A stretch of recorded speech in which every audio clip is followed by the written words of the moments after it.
الحمد لله الملك الحق المبين قاصم الجبارين مبين الظالمين مدرك الحاربين رب الشهداء والصديقين والصلاة والسلام على سيد الأنبياء والمرسلين خاتم النبيين رحمة للعالمين شفيع المذنبين والمخاطب بطه وياسين أبي القاسم محمد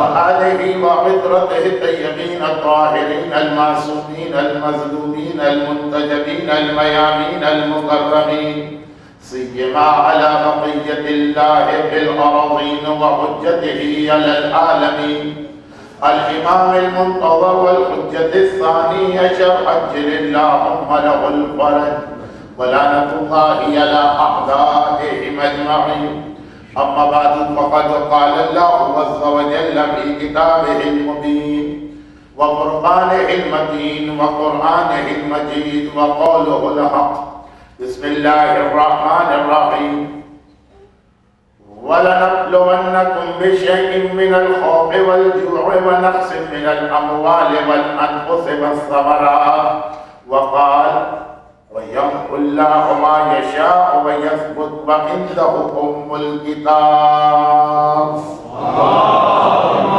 صل على محمد وآل محمد۔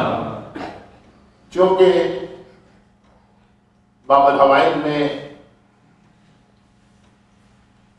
فقط دوسری مرتبہ میری حاضری ہے، اس لیے دو چیزیں مومنین کو یاد دلانا ضروری ہے۔ جہاں پہ میں بہت باقاعدگی سے جاتا رہتا ہوں وہاں تو لوگوں کو یہ بات اچھی طریقے سے یاد ہو گئی۔ پہلی بات یہ ہے کہ انتظامیہ کا طریقہ کار ہوتا ہے، اسٹیٹ سیکریٹری صاحب کی ذمہ داری ہوتی ہے، ضرورت ہو کہ ضرورت نہ ہو وہ یہ مجمع سے کہتے ہیں کہ آگے آ جائے، لیکن انتہائی مجبوری کے علاوہ جب کوئی ایسی مخصوص رات ہو کہ مومنین کو آنا ہی آنا، حتی الامکان میری مجالس میں آپ حضرات جتنا پیچھے جا کے بیٹھ سکتے ہو کل سے بیٹھا کریں، اور جو مومنین میرے پورے عشرے کے لیے پالیسی بناتے ہیں کہ تقریریں اس لیے ہوتی ہیں کہ ایک کان سے سن کے دوسرے کان سے اڑا دی جائیں، وہ اسٹیٹ سیکریٹری کے اس اعلان کے لیے آپ اپنی پالیسی بنا دیجیے گا۔ اچھا، اس کی بہت ساری میڈیکل وجوہات ہیں، ایسا نہیں ہے کہ کوئی ایسی مذاق کی بات ہے یا ہلکی پھلکی بات ہے۔ ہاں، جب مجبوری ہو جائے تو الگ مسئلہ ہے، لیکن جیسے آج کوئی ضرورت نہیں ہے آپ حضرات کو اتنا آگے آگے بیٹھنے کی۔ اچھا، یہ اعلان اسی مجمع سے کیا جا سکتا ہے جو شروع میں آیا ہوا ہے، تو کل سے اس بات کا خیال رکھیے۔ اور دوسری بات یہ ہے کہ اگر ایک سال میں 52 ہفتے ہوتے ہو، اسلامی سال ذرا سا چھوٹا ہوتا، بہرحال اگر ایک سال میں 52 ہفتے ہوتے ہو اور آج 1430 سال ہو گئے مدینے کی اسلامی حکومت کو قائم ہوئے، پہلی ربیع الاول وہ تاریخ تھی کہ جب اللہ کے رسول نے اپنے ہجرت کا سفر شروع کیا، اور اسی ربیع الاول کے مہینے میں مدینہ منورہ پہنچ کر وہاں پہ پہلی اسلامی حکومت کی بنیاد رکھی، اور اب اسلام کا پارٹو دنیا کے سامنے آنے لگا۔ مکے کے 13 سال، مکے کے پہلے 13 سال اسلام کا پارٹ 1 آیا، جس سے ہم اپنے بچوں کو یہ کہہ کے یاد دلاتے ہیں کہ اصول دین۔ مکے کی زندگی بنیادی اعتبار سے عقیدوں کی تبلیغ، مکے کی زندگی بنیادی اعتبار سے عقیدے کی تعلیم، مکے کی زندگی بنیادی اعتبار سے مومن کی ایک فاؤنڈیشن مضبوط کرنے کی زندگی۔ لیکن مدینہ منورہ میں جب اللہ کے رسول اترے تو اب وہ منزل آ رہی ہے کہ جہاں پہ اس اسلام کا پریکٹیکل اسپیکٹ سامنے آنے والا ہے، فروع دین، واجبات اور حرام کا نظام۔ مکے کے اندر فروع دین میں سے صرف ایک نماز آئی تھی، باقی سارے کے سارے فروع دین، چاہے وہ روزہ ہو، چاہے وہ جہاد ہو، چاہے وہ خمس ہو، چاہے وہ زکوٰۃ ہو، چاہے وہ امر بالمعروف ہو، چاہے وہ نہی عن المنکر، یہ سارا سلسلہ مدینہ منورہ میں آ کے شروع ہوا، اور اسی کے ساتھ اس کا دوسرا پہلو کہ جتنے بھی بڑے بڑے حرام، چاہے وہ شراب ہو اور چاہے وہ داڑھی کا منوانا ہو اور چاہے وہ گیملنگ ہو اور چاہے وہ بے حجابی ہو اور چاہے وہ سود کا لین دین ہو، یہ سب مدینے میں حرام ہو رہا۔ شریعت واجبات و حرام کے مجموعے کا نام، اسلام کا پریکٹیکل اسپیکٹ واجبات و حرام کے مجموعے کا نام، یہ مدینہ منورہ میں سلسلہ شروع ہوا۔ تو آج کی پہلی ربیع الاول کی تاریخ، جیسا بھی ابھی آپ نے اعلان سنا کہ پہلی تاریخ ہوگی، اور 1430 ہجرہ یعنی 1430 سال ہوئے مدینہ منورہ میں اسلام کی پہلی حکومت قائم ہوئی۔ تو 1430 ملٹیپلائی بائی 50 اور 52، 1430 سال۔ ہر سال کے اگر ہم 52 ہفتے مان لیں، ایک آدھ کا فرض ذہن میں رکھیے گا، اسلامی سال میں جو 11 دن کم ہوتے ہیں، تو یہ جتنا بھی عدد بنے 1430 سال سے ہر سال کے 52 ہفتوں جب آج کی رات آتی ہے جسے شب جمعہ کہا جاتا، تو اسلام ہمیں 3 پیغام دیتا۔ اور یہ جملہ میں بہت سوچ سمجھ کے کہہ رہا ہوں، اس لیے کہ ہو سکتا کہ جب میں ایک فہرست بتاؤں 3 احکام کی تو آپ کہتے ہیں کہ اس میں سے دوسری والی چیز یہ تو اتنے جلدی یعنی مدینہ پہنچتے ہی نہیں آنا چاہیے تھی، یہ تو 250 سال کے بعد آنا چاہیے تھی۔ مولانا 1430 میں سے 250 کو آپ مائنس کی نہیں، جیسے ہی اسلام مدینے پہنچا وہاں سے یہ سلسلہ تینوں باتوں کا شروع ہو گیا۔ اب میں اپنے اس جملے کو جو بہت میں نے کمپلیکیٹڈ بنا دیا، بہت ہی آسان کر دیا، اور وہ یہ ہے کہ اسلام پہلے دن سے اپنے ماننے والوں کو یہ پیغام دیا کہ ایک ہفتے کے 7 دنوں میں 6 دن تم جس طرح چاہے زندگی گزار، آج کی رات جو شب جمعہ کہلاتی ہے تمہارا پورا لائف اسٹائل چینج ہونا چاہیے، اور خاص طور پر ہر شب جمعہ تمہیں 3 باتیں یاد رکھنا۔ ابھی جلدی جلدی میں جو جملہ میں کہہ گیا اس میں غلط فہمی نہ ہو جائے۔ اسلام کرسچینٹی کی طرح نہیں کہہ رہا ہے کہ سنڈے کو چرچ میں آنا ہے، باقی 6 دن تم آزاد، باقی 6 دن بھی تمہیں اللہ کی اطاعت کے دائرے میں رہنا۔ لیکن یہ جو آج کی رات آئے گی، اس رات میں یہ 3 پیغام تمہاری ہر سانس کے ساتھ، ہر سانس کے ساتھ یہ 3 پیغام تمہارے ذہن میں رہے، تمہیں اس کی پریکٹس کرنا ہے اور تمہیں اس پہ غور کرنا ہے۔ شب جمعہ اللہ نے اس بات کے لیے بنائی۔ اب اصل جملہ اب شروع ہو رہا، 1430 سالوں کی 52 شبیں ملٹیپلائی کر کے دیکھ لی، یہ 3 پیغام ہمیشہ رہے۔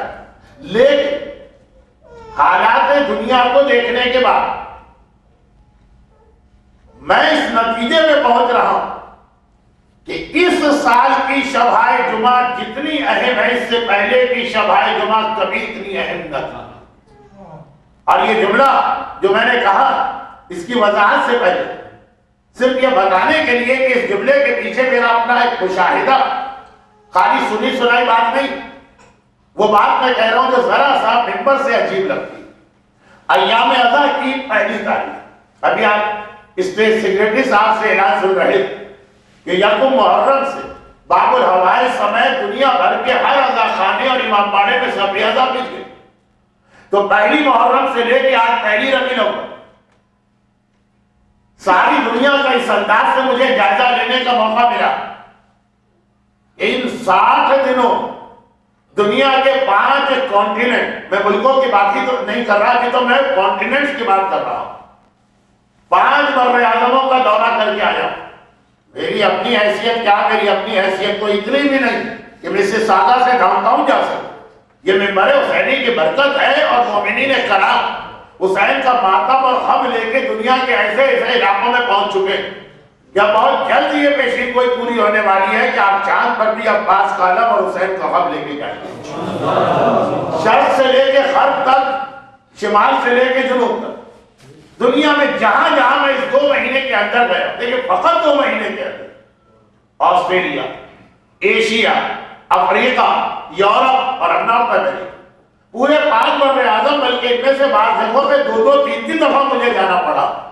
تو جو بات میں کہہ رہا ہوں یہ اپنی آنکھوں دیکھی بات کہہ رہا ہوں، مومنین کرام سے ہر جگہ ملاقاتیں ہوئی، اور یہ اس دفعہ ایک عجیب اتفاق ہوا کہ اب تک میں ایام ازا کے 6 اشرے پڑھ چکا ہوں، یہاں معبود ہوائی کا بھی یہ 7واں اشرہ، اور 6 کے 6 اشروں میں میں نے جو عنوان پہ بات شروع کی، پہلی دوسری مجلس میں تمہید آتی، اس کے بعد لوگوں نے مجھے اصل موضوع پہ آنے نہیں دیا۔ یہ 5 بر اعظموں کا جائزہ لینے کے بعد، مومنین کرام سے ملاقات کے بعد، اس سال کی شب جمعہ کو میں اتنا اہم اور خطرناک اس لیے قرار دے رہا ہوں کہ 6 اشروں کے لیے الگ الگ عنوانات تھے، لیکن تمام کے تمام اشرے مل کے ایک ہی عنوان پر۔ 1-2 مجلسوں کے بعد مومنین نے پھر مجھے اپنے اصل موضوع پہ نہیں آنے دیا، چاہے وہ برمنگھم کی بات ہو یا اسلام آباد کی بات ہو، کہ لاہور کی بات ہو، کہ شارجہ کی بات ہو، کہ خود آسٹریلیا کی بات ہو، کہ کانگو کی بات ہو، کہ ابھی لندن کی بات ہو۔ اور یہ ساری الجھی گفتگو کا خلاصہ کیا کہ اس وقت دنیا جس بدترین اکنامیکل کرائسس میں پھنسی ہوئی، جسے یورپ میں کریڈٹ کرنچ کہا جاتا، کہیں ریسیشن کہا جا رہا، کہیں کچھ کہا جا رہا، کہیں کچھ کہا جا رہا، کہیں کچھ کہا جا رہا، 5 بر اعظموں کا میں نے دورہ کیا، ممبر کی خدمت اور آقا حسین کے اس ماتم میں اپنا ذرا سا شیئر اور حصہ شامل کرنے کی، اور ہر جگہ مومنین کو ایک ہی جیسی پریشانیوں میں پایا۔ اگر میں ٹورنٹو اور لندن اور میلبرن جیسے ترقی یافتہ شہروں میں گیا تو میں کانگو اور کنشاسا جیسے ظاہری اعتبار سے انڈر ڈیولپڈ اور تھرڈ ورلڈ کنٹری کے ان شہروں میں نہیں گیا، اور سب جگہ پہ مشترک بات نظر آ رہی ہے، البتہ ذرا سے فرق کے ساتھ۔ وہ فرق میں ابھی بتاتا ہوں، لیکن کہ اس وقت کی دنیا کی اکنامی اور اس وقت کا دنیا کا کریڈٹ کرن لوگوں کی نیندیں اڑی ہوئی، فرق صرف یہ کہ جو جتنے زیادہ ڈیولپ اور ترقی یافتہ اور پیسے والے ملک، وہاں پہ اتنی ہی زیادہ پریشانی، اور جو پہلے سے ہی غریب تھے یا مڈل کلاس کے ملک تھے، وہاں پہ اتنی ہی کم پریشانی۔ وہ پہلے بھی کہتے تھے کہ ہمارے پاس ایک ہی روٹی اور آج بھی وہی روٹی۔ مسئلہ ہے کہ جو یورپ اور امریکہ میں اللے تللے اور عیاشیوں کے عادی ہو گئے، بڑے بڑے مکانات، بڑی بڑی گاڑیاں، اپنی ضروریات زندگی کو نیسیسٹیز کا نام دے کے لگژریز کو اتنا زیادہ پھیلا دیا کہ اب ان کو سمیٹا نہیں جا رہا ہے، اب گھبراہٹ، اب پریشانی، اب ڈپریشن ہو رہا ہے۔ جب ہمارے پاس انڈیا کے صوبہ بہار کی یہ اطلاع آ جائے کہ ایک ماں نے 4 بچوں سمیت خودکشی کر لی غربت کی وجہ سے، تو سمجھ میں آتی۔ جب پاکستان کے صوبہ پنجاب کے کسی گاؤں سے یہ خبر ہے کہ فلاں ماں نے اپنی 3 بچیوں کے ساتھ دریا میں چھلانگ لگا کے سوسائڈ کر لیا ہے، تو سمجھ میں آتا۔ لیکن جب وال اسٹریٹ کے ایک ملینر یا بلینر بروکر کو ہم 70th اسٹور سے چھلانگ لگا کے سوسائڈ کرتے دیکھتے ہیں، تو آپ کی پھر اس وقت آنکھیں کھلتی ہے کہ ہاں اسے کہتے ہیں کریڈٹ کرنچ۔ اس وقت جو دنیا کی حالت ہو رہی اس کے اعتبار سے آپ تو جہاں بیٹھے ہیں یہاں کی کہانی تو زیادہ بدترین ہے، یعنی امریکہ بڑے آرام سے آپ کی باہر نکلتا ہے مکان چھوڑ کے، بینک سے کہتا ہے لیجیے اپنا مکان آپ کو مبارک ہو، اٹھایا سوٹکیس اور ایک مرتبہ خدا حافظ۔ دبئی روز آنا یہ اطلاع آ رہی ہے 6,500 گاڑیاں ایئرپورٹ پہ کھڑی ہو گئی، مالک بڑے آرام سے ڈرائیو کر کے آتے، گاڑی میں چابی لگی چھوڑی، جہاز پہ بیٹھے، خدا حافظ ہم جا رہے ہیں۔ یعنی پراپرٹی، یعنی گاڑیاں، یعنی یہ چیزیں ان کی ویلیو اس وقت 0 بن چکی ہے مالک میں۔ گاڑی کو چھوڑ دینا اس کے لیے زیادہ بہتر، مکان سے سوٹکیس لے کے نکل آنا اس کے لیے زیادہ بہتر۔ اس کے اعتبار سے اس کی ویلیو 1 پائی کی بھی اس کے لیے نہیں رہی۔ کیا کوئی نئی بات؟ کیا اس سے پہلے ہم نے روایتوں میں یہ سب نہیں پڑھا؟ کیا معصومین نے 1400 سال پہلے یہ پریڈکشن نہیں کیا تھا کہ ایسا ہی ہونے والا؟ اور کیا ہمارے دل میں یہ خوف اور خطرہ پیدا نہیں ہو رہا کہ شب جمعہ کے جو 3 پیغام اسلام نے بنائے ہر دور کے لیے، لیکن کریڈٹ کرنچ کے زمانے سے زیادہ ان 3 پیغامات کے لیے اور کون سا زمانہ ہو؟ آئیے پہلے تو قرآن کریم کی آیت میں خاص اینگل سے آپ کے سامنے پیش کیا جائے، جو آیت نارملی ہمارے یہاں شان غریبہ پڑھی جاتی ہے، وَنَبْلُوَنَّكُمْ بِشَيْءٍ مِّنَ الْخَوْفِ وَالْجُوعِ وَنَقْصٍ مِّنَ الْأَمْوَالِ وَالْأَنفُسِ وَالثَّمَرَاتِ۔ مجھے ٹورنٹو پہنچے ہارڈلی 6 گھنٹے ہوئے ہوں گے یا اس سے بھی کم، تو ابھی کینیڈا کی حالت مجھے نہیں پتا چلی، لیکن ماہ مبارک رمضان میرا لاس اینجلس میں گزرا ہے تو امریکہ کی حالت مجھے معلوم۔ وَلَنَبْلُوَنَّكُمْ بِشَيْءٍ مِّنَ الْخَوْفِ وَالْجُوعِ وَنَقْصٍ مِّنَ الْأَمْوَالِ وَالْأَنفُسِ وَالثَّمَرَاتِ۔ سورہ بقرہ میں قرآن پکار کے کہنا کیا ہے؟ ایمان لانے والوں، ہم تمہارا ٹیسٹ کریں گے، ہم تمہارا ٹرائل لیں گے، ہم تمہیں آزمائیں گے 5 چیزوں کی وجہ سے، 5 چیزوں کی مدد سے۔ پہلے خوف ہو، پھر بھوک ہو، پھر مال کی کمی ہو، پھر جان کا امتحان دینا، پھر اولاد کا امتحان دینا۔ بہت پرانی، یعنی بہت پرانی کا مطلب ہے جب سے قرآن نازل، اس وقت کی آیت ہے، لیکن بہت پرانی آیت جو مومنین سنتے رہتے ہیں۔ بعض آیتیں تو آپ سنیں گے تو آپ کو لگے گا کہ ہم نے سے پہلے تو کبھی سنا ہی نہیں تھا اس کو۔ وَلَنَبْلُوَنَّكُمْ، جس کے آخر میں وَبَشِّرِ الصَّابِرِينَ الَّذِينَ إِذَا أَصَابَتْهُمْ مُصِیبَۃٌ قَالُوا إِنَّا لِلَّهِ وَإِنَّا إِلَیْهِ رَاجِعُونَ۔ 5 چیزیں اللہ نے بتائی: خوف، جو یعنی بھوک اور پیاس، نقص من الاموال، مال کی کمی۔ ڈر اس لیے پیدا ہو رہا ہے کہ قرآن جو یہ 5 چیزیں بتا رہا، اگر کہ قرآن نے ثم نہیں کہا، ثم کا مطلب ہوتا ہے پہلے یہ، then اور then کا لفظ نہیں، لیکن ترتیب جو قرآن نے رکھی ہے اس کی کوئی نہ کوئی لوجک۔ جب ہم یہ دیکھ رہے ہیں کہ ان میں سے 3 مرحلے آ چکے ہیں تو ڈر لگ رہا ہے کہ یہ آیت کا اسٹائل جس طرح سے آیت ہے وہ بتا رہی ہے کہ ابھی 4تھا اور آخری مرحلہ بھی باقی، خوف۔ ہم انڈیا اور پاکستان میں جو جملہ سنا کرتے ہیں، امریکہ اور کینیڈا سے آنے والے ہم لوگوں سے بڑی حقارت سے بات کرتے تھے، بولتے تھے تو ایسا لگتا تھا کہ جیسے واقعہ نہ ماؤنٹ ایوریسٹ یا کوہ ہمالیہ میں بیٹھے اور ہم لوگ چونٹیاں ہیں جو پاکستان کے بازاروں میں رینگ رہے، جیسے رب العالمین بھی بات نہیں کرتا، وہ اللہ، وہ تکبر، وہ ایروگنس نارتھ امریکہ سے آنے والے لوگوں میں ہوتا ہے۔ ہر بات میں کریٹیسزم، یہ کوئی ملک ہے؟ یہ ملک کوئی رہنے کے قابل ہے؟ یہاں کون سا سسٹم صحیح؟ یہاں کی پولیس ایسی، یہاں کے کورٹ ایسے، یہاں کا سسٹم ایسا۔ 9/11 سے لے کے 7/7 سے لے کے ایک ایسا ماحول بنا کہ جسے قرآن نے واقعہ کا خوف، نقصان کوئی نہیں ہو رہا ہے۔ خوف کا مطلب یہ نہیں کہ مر گئے، خوف کا مطلب یہ کہ ایسا ٹینشن آ گیا کہ ہر وقت آدمی ڈر ڈر کی زندگی گزار رہا۔ اگر ہم پاکستان اور انڈیا میں اس حالات میں رہیں تو سمجھ میں آتا، ہم غریب لوگ ہیں، 3rd ورلڈ کے لوگ ہیں، ہم انڈر ڈیولپڈ لوگ ہیں، ہم جاہل لوگ ہیں، ہم وحشی لوگ ہیں، ہم جنگلی لوگ ہیں۔ جو جملے میں نے سنے یہاں تو بہت ہی کلچرڈ، بہت ہی سویلائز، بہت ہی اچھا علاقہ، لیکن خوف کا جو ماحول میں نے گزشتہ 6 سے 7 سال میں دیکھا، اچھے لوگوں کے دماغ ٹھکانے آ نہ پولیس اب اتنی پیاری لگ رہی ہے کہ مولانا پہلے وہ سلوٹ مارتا ہے، اس کے بعد سر کہتا ہے، پھر بات شروع کرتا ہے۔ جب میں پہلی بار آیا تھا ٹورنٹو تو مجھے یہاں سب سے بڑی خصوصیت، یعنی ٹورنٹو سے مطلب شہر ٹورنٹو نہیں، مغرب، سب سے بڑی خصوصیت یہ بتائی ہے کہ ہم کسی کا قتل بھی کر کے آ جائیں تو بجائے پولیس والا انگلی لگا سر کہہ کے اس کا منہ سوکھ رہا ہو، سلوٹ کر کے تو وہ بات کرے۔ کتنے لوگوں کے دماغ میں کیڑے جڑ گئے، بہت ساری چیزیں تو ممبر سے بیان کرنے کا وقت موقع بھی خوف، ایک عجیب کیفیت آئی ہے جسے خوف کہتے ہیں۔ اس کے بعد قرآن نے کہا جو، اور اس کے بعد بھوک اور پیاس کا امتحان ہو۔ دیکھیے اللہ یہ اس کی سنت کے خلاف ہے کہ اچانک اپنا عذاب نازل کرے۔ اللہ پہلے جھٹکے دیتا، وارننگ، جو ہمارے یہاں علمی زبان میں کہلاتا خود عقاب بلا بیان۔ تمام مراجع جس اصول پہ بحث کرتے پہلے جھٹکا لگتا۔ اچھا موت کے حوالے سے لوگوں کو معلوم ہے، کسی کو ہارٹ اٹیک ہو گیا، لوگوں نے کہا بھائی اب تو سمجھ جاؤ، اب تو توبہ کر لو، قبر کے قریب ہو کے آ گئے، موت کا مزہ ذرا سا چکھ لیا۔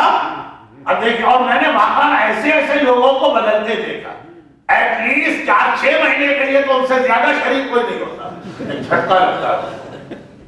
لیکن اس وقت اللہ نے یہ جھٹکا پچھلے سال دیا، فوڈ اسٹیپل، کھانے پینے کی چیزیں جنس مارکیٹ سے غائب ہو رہی۔ پہلے ویسٹ کے سسٹم کی سب سے بڑی خوبی ہے کسی مولانا کسی کو بھوکو نہیں مرنے دے، باقی ہر چیز کی قیمت کتنی ہی زیادہ کیوں نہ ہو جائے لیکن کھانے پینے کی چیزوں کی قیمت کنٹرول رہے۔ قریب سے قریب آدمی بھی جو ہے نا اس کو روٹی ضرور ملے گی، بھوکو نہیں مرے۔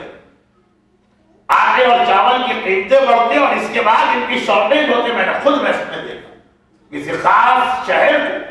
میں ایگزامپل کے طور پہ نہیں پیش کر رہا ہوں, لیکن دیکھا ہے میں کہ ایتھوپیا کے کسی علاقے میں یہ بورڈ نہیں لگا ہے, نیو یارک کی سپر مارکیٹ میں لگا ہے کہ چاول کا 1 بیگ پر کسٹمر, اس سے زیادہ نہیں ملے. دیکھیے ہلکا سا جھٹکا ہوتا ہے, کیونکہ آنکھیں کھل جاتی ہیں, وہ بچ جاتے ہیں عذابوں سے.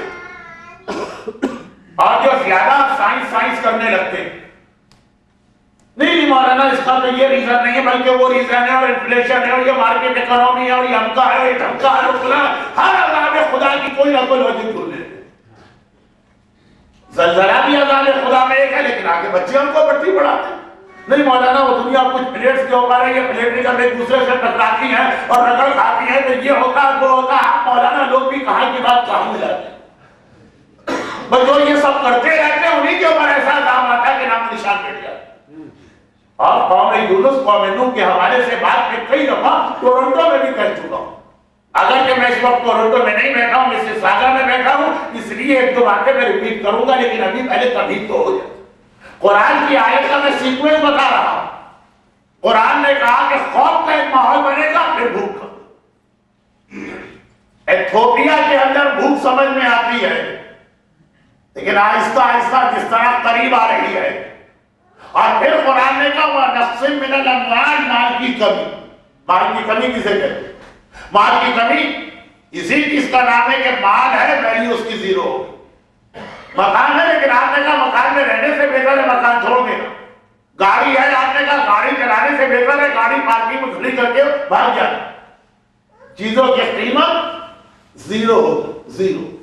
لیکن ڈر اس لیے لگ رہا کہ جو سیکوینس قرآن بتا رہا ہے اس کے اعتبار سے اگر ابھی بھی آنکھیں نہ کھلی تو اب جان کی باری آنے والی. وَلَنَبْلُوَنَّكُمْ بِشَيْءٍ مِّنَ الْخَوْفِ وَالْجُوعِ وَنَقْصٍ مِّنَ الْأَمْوَالِ وَالْأَنفُسِ, مال کی کمی پر بھی جو نہ سبلات اور پھر اب جان کا امتحان دینا, وَالثَّمَرَاتِ اور پھر اولاد. اب یہ تو میں نے خالی ابھی آیت کو اپنے سامنے رکھا. آئیے روایات کو دیکھیں. ساری روایتیں پڑھنے کا نہ وقت ہے, نہ موقع ہے, نہ عنوان. لیکن جو کہ آج رات کے 3 پیغام جو شروع آج ہوں گے مکمل کل ہوں گے. شب جمعہ کے پیغام ہے, لیکن اس سلسلہ مجالس میں مجھے 2 شب جمعہ مل گئی. تو نارملی دنیا میں جہاں 2 شب جمعہ ملتی, میں شب جمعہ کا آدھا میسج ایک کو دیتا ہوں, آدھا دوسرے. لیکن یہاں مسئلہ یہ ہے کہ 2 شب جمعہ میں 8 دن کا گیپ ہے, اور پورا میسج مسلسل 2 حصوں میں نہیں ہو سکتا. تو خلاصہ یہ. اب آئیے روایات. کیا روایتیں یہ میں نے اسی آپ کے ملک کے کینیڈا میں 30 سال سے نہیں پڑھی. میرا پہلا وزٹ جو 1985 میں تھا ٹورنٹو شہر, اور وہاں سے لے کے لاسٹ ایئر کہاں 85 کے جب سانو گمان میں نہیں تھا کہ کبھی ایسے حالات بنے. اس سال میرا 85 کا موضوع بھی امام زمانہ تھا. 85 آج سے 24 سال پہلے. 24 سال بہت بڑی مدت ہوتی ہے کہ پوری جنریشن چلی جاتی ہے, نئی جنریشن آتی ہے. اس وقت کی تقریریں سنی اور پچھلے سال تک تمام روایتوں یہ ترتیب موجود ہے کہ ایمان کے آنے سے پہلے دنیا بھوک کے ایک ایسے امتحان میں پھنسے. بھوک کا ایک ایسا امتحان ہوگا کہ جس کے لیے 2 جملے کافی ہیں, ورنہ تو پورا ٹاپک چینج ہو جائے. پہلا جملہ, دنیا کی 1/3 پاپولیشن بھوک کی وجہ سے مرے. 1/3 کسی چھوٹے موٹے عدد کا نام نہیں ہے. آج تک دنیا کی کسی ہسٹری کوئی ایسی جنگ آپ کو نہیں ملے گی کہ اتنی بڑی تعداد میں لوگ مرے. معصوم کی بہت مشہور حدیث ہے کہ جب طاؤوس یمانی نے کہا کہ ہمارے 5ویں امام محمد باقر علیہ السلام, طاؤوس یمانی کی مشہور روایت دریافت کیا کہ مولا یہ بتائیے وہ کون سا دن تھا جب 1/3 دنیا مری تھی. تو امام نے کہا آج تک ایسا دن نہیں آیا. ابھی تک دنیا میں جو ہائیسٹ ڈیتھ ٹول آپ کہیے تو وہ ہے 25% یا 4%. اور وہ بھی اس طرح کہ صرف 4 آدمی تھے, آدم تھے, حوا تھی, حابیل تھے, قابیل ملعون تھا. 4 میں سے ایک مر گیا تو اس کو کہا گیا 25%. آخری زمانے میں 1/3 آبادی مرے گی, وہ 3 میں سے ایک نہیں مرے. پتہ نہیں کتنے بلین ہوں گے ان میں سے 1/3 مرے. نہ سیکنڈ ورلڈ وار میں یہ حالت تھی، نہ فرسٹ ورلڈ وار میں یہ حالت. اور مسئلہ یہ ہے کہ بھائی روایت ہے کہ 1/3 جنگوں کی وجہ سے مرے، 1/3 بھوک کی وجہ سے مرے. جنگ میں مرنے والے پھر بھی سمجھ میں آتے، جنگ میں موت ہی موت ہوتی، لیکن بھوک کی وجہ سے 1/3 دنیا کی آبادی ختم ہو گئی. یہ پہلے سے روایتوں میں پریڈکشن، کوئی نئی بات نہیں بتا رہا. آپ مجھ پر یہ اعتراض بھی نہیں کر سکتے کہ جی ہمارے علماء کا یہ طریقہ. میں طالب علم ہوں، میں عالم نہیں ہوں، لیکن علماء کی بات آپ تک پہنچاتا ہوں کہ جی جب سائنس کوئی بات دریافت کر لیتی ہے وہ آگے آگے کہتے ہیں یہ تو ہمارے قرآن میں پہلے سے لکھا ہوا، یہ تو ہماری نہج البلاغہ میں پہلے سے لکھا ہوا. تو اگر پہلے سے لکھا ہے تو آپ نے بتایا کیوں نہیں؟ جب کسی اور نے محنت کر کے کوئی ڈسکوری کیا کاغذ قبضہ جمانے کی جو ہماری کتاب میں پہلے سے، بہت پرانا اعتراض ہے. اور عجیب بات یہ ہے کہ جب پہلے سے کوئی بات بتائی جاتی کہتے ہیں یہ تو نان سینس بات ہے، اس کا کوئی سائنٹیفک پروف نہیں. اسلام کے کتنے ہی مسئلے ہیں. مرد کے لیے سونا حرام ہے. اب جو کوئی سائنس ریسرچ آئے گی آپ کہیں گے پہلے سے ہمارے علماء بتایا ہے نا، اب جائیے ریسرچ آپ کریں. فزکس کے تو آپ ماہر ہیں، کیمسٹری کے تو آپ ماہر ہیں، اس کا عالم کو تھوڑی ماہر. بھائی سب سے بڑا سوال یہ ہے کہ داڑھی جو رکھے داڑھی کا کوئی فائدہ بتائیے، فائدہ آپ ڈھونڈیے. اس سے پہلے کہ کوئی جوزف، کوئی پیٹر، کوئی اسمتھ، کوئی سائنٹسٹ فائدہ نکالے اور پھر اسلام کے علماء کہیں کہ ہم پہلے سے کہہ رہے تھے، اور آپ علماء کا گریبان پکڑ لیں کہ اچھا محنت اس نے کی ہے، قبضہ کرنے تو ابھی ٹھیک ہے آگے بڑھیے آپ جائیے. کتنی ہی ایسی خرابیاں ہیں جو اسلام نے پہلے بتائیں. ایڈس کی بیماری سے اگر نہیں جا رہا ہوں ٹاپک بدل رہا. خلاصہ یہ ہے کہ 1/3 آبادی جنگوں کے نتیجے میں مرے گی، یہ پریڈکشن، اور 1/3 آبادی بھوک میں مرے گی، یہ پریڈکشن. حالات دیکھ کے نہیں علماء بتا رہے. آج سے 25 سال پہلے مجھ جیسا طالب علم اسی ٹورنٹو شہر کے رمضان میں پڑھ کے گیا، اور 2001 کے عشرے میں بھی یہ بات پڑھی، اور مجمع کی مسکراہٹ بھی میں نے دیکھی تھی اس وقت. مسکراتا تھا میں، مولانا اسی وجہ سے تو ہم بھاگ کے کینیڈا آئے ہیں، اسی وجہ سے تو بھاگ کے امریکہ آئے ہیں. تصور یہی تھا کہ یہ بھوک کا اور اکنامک پرابلم ایتھوپیا میں ہوگا یا پاکستان میں ہوگا یا انڈیا میں ہوگا، اور خوش ہو جاتے کہ یہ حدیثیں سن کر. اس کو پتا تھا کہ یہ آگ دروازے پہ آ گئی ہے. اور ایک عجیب بات، وال اسٹریٹ جرنل میں نے پڑھا کہ اس وقت جو اکنامیکل پرابلم ہے ساری دنیا افیکٹڈ، لیس افیکٹڈ 2 ملک ہیں، ایران ہے اور ایک شام. پہلے سے آپ نے اتنے سینکشن لگا دیے ہیں کہ ان کو کوئی پرابلم ہی نہیں ہے. وہ زندہ رہنا سیکھ رہے ہیں ان حالات کے اندر. پرابلم ان کو ہے کہ جن کی ہر چیز مورگیج پہ ہوتی ہے. بچہ بھی پیدا ہوتا ہے تو مثلا قرضے پہ پیدا ہوتا ہے. یہ میں امریکہ کی بات کروں اور کہے کہ اس کا بھی میں کہاں سے ادا کروں، ابھی تو میں شادی کا قرضہ نہیں اتارا، بچہ تو بات کی بات ہے. خیر یہاں تو بچے پہلے ہوتے ہیں، شادیاں بعد میں بھی ہوتی ہیں، لیکن ابھی میں بات کر رہا ہوں اپنے مومنین کے ماحول. تو کیا بات ہو رہی تھی کہ 1/3 آبادی مرے. یہ حدیثیں جب میں پڑھتا تھا 25 سال پہلے تب تک فکشن لگتا تھا، پتہ نہیں کتنی سینچری بعد کی بات مولانا کر. اور 8 سال پہلے بھی پڑھتا تھا تو لگتا تھا کہ ہاں یہ انڈیا پاکستان مڈل ایسٹ کی کہانی دہرا رہی، ہم اسی لیے تو وہاں سے بھاگ کے یہاں آئے ہیں. اب وہ پھر بھی بہتر ہے. میں نے کہا نا میں نے اس وقت دنیا کے 5 کانٹیننٹ دیکھے. قوموں کے مومنین اتنے پریشان نہیں ہیں، قوموں کا نام سن کر ہی غربت ذہن میں آتی ہے. پاکستان میں اتنا پرابلم نہیں ہے جتنا دبئی میں، اور دبئی سے زیادہ پرابلم یورپ میں، اور یورپ سے زیادہ نارتھ امریکہ میں. یہ کیا ترتیب چل رہی ہے؟ یہ وہی ترتیب چل رہی جو قوم نوح اور قوم یونس کا واقعہ ہے، لیکن تمہید کو ذرا سسٹمیٹک بنا دیا گیا. اور وہ سسٹمیٹک یہ کہ 1/3 آبادی مرے گی جنگوں. ظہور امام سے پہلے کی one of the confirm sign. یہ لفظ یاد رکھیے، ہمارے پاس ظہور امام کی 10,000 نشانی، 10,000 کنفرم صرف 10، باقی 9,000 یا 9,500 یا 9,990 کنفرم نہیں ہے، کنڈیشنل ہے، چینج بھی ہو سکتی. کنفرم 10 ان میں سے ایک ہے 1/3 آبادی جنگ کے نتیجے میں مرنا. اور عجیب عجیب جنگیں ہوں، 2 جملے اس جنگ کو بتانے کے لیے کافی.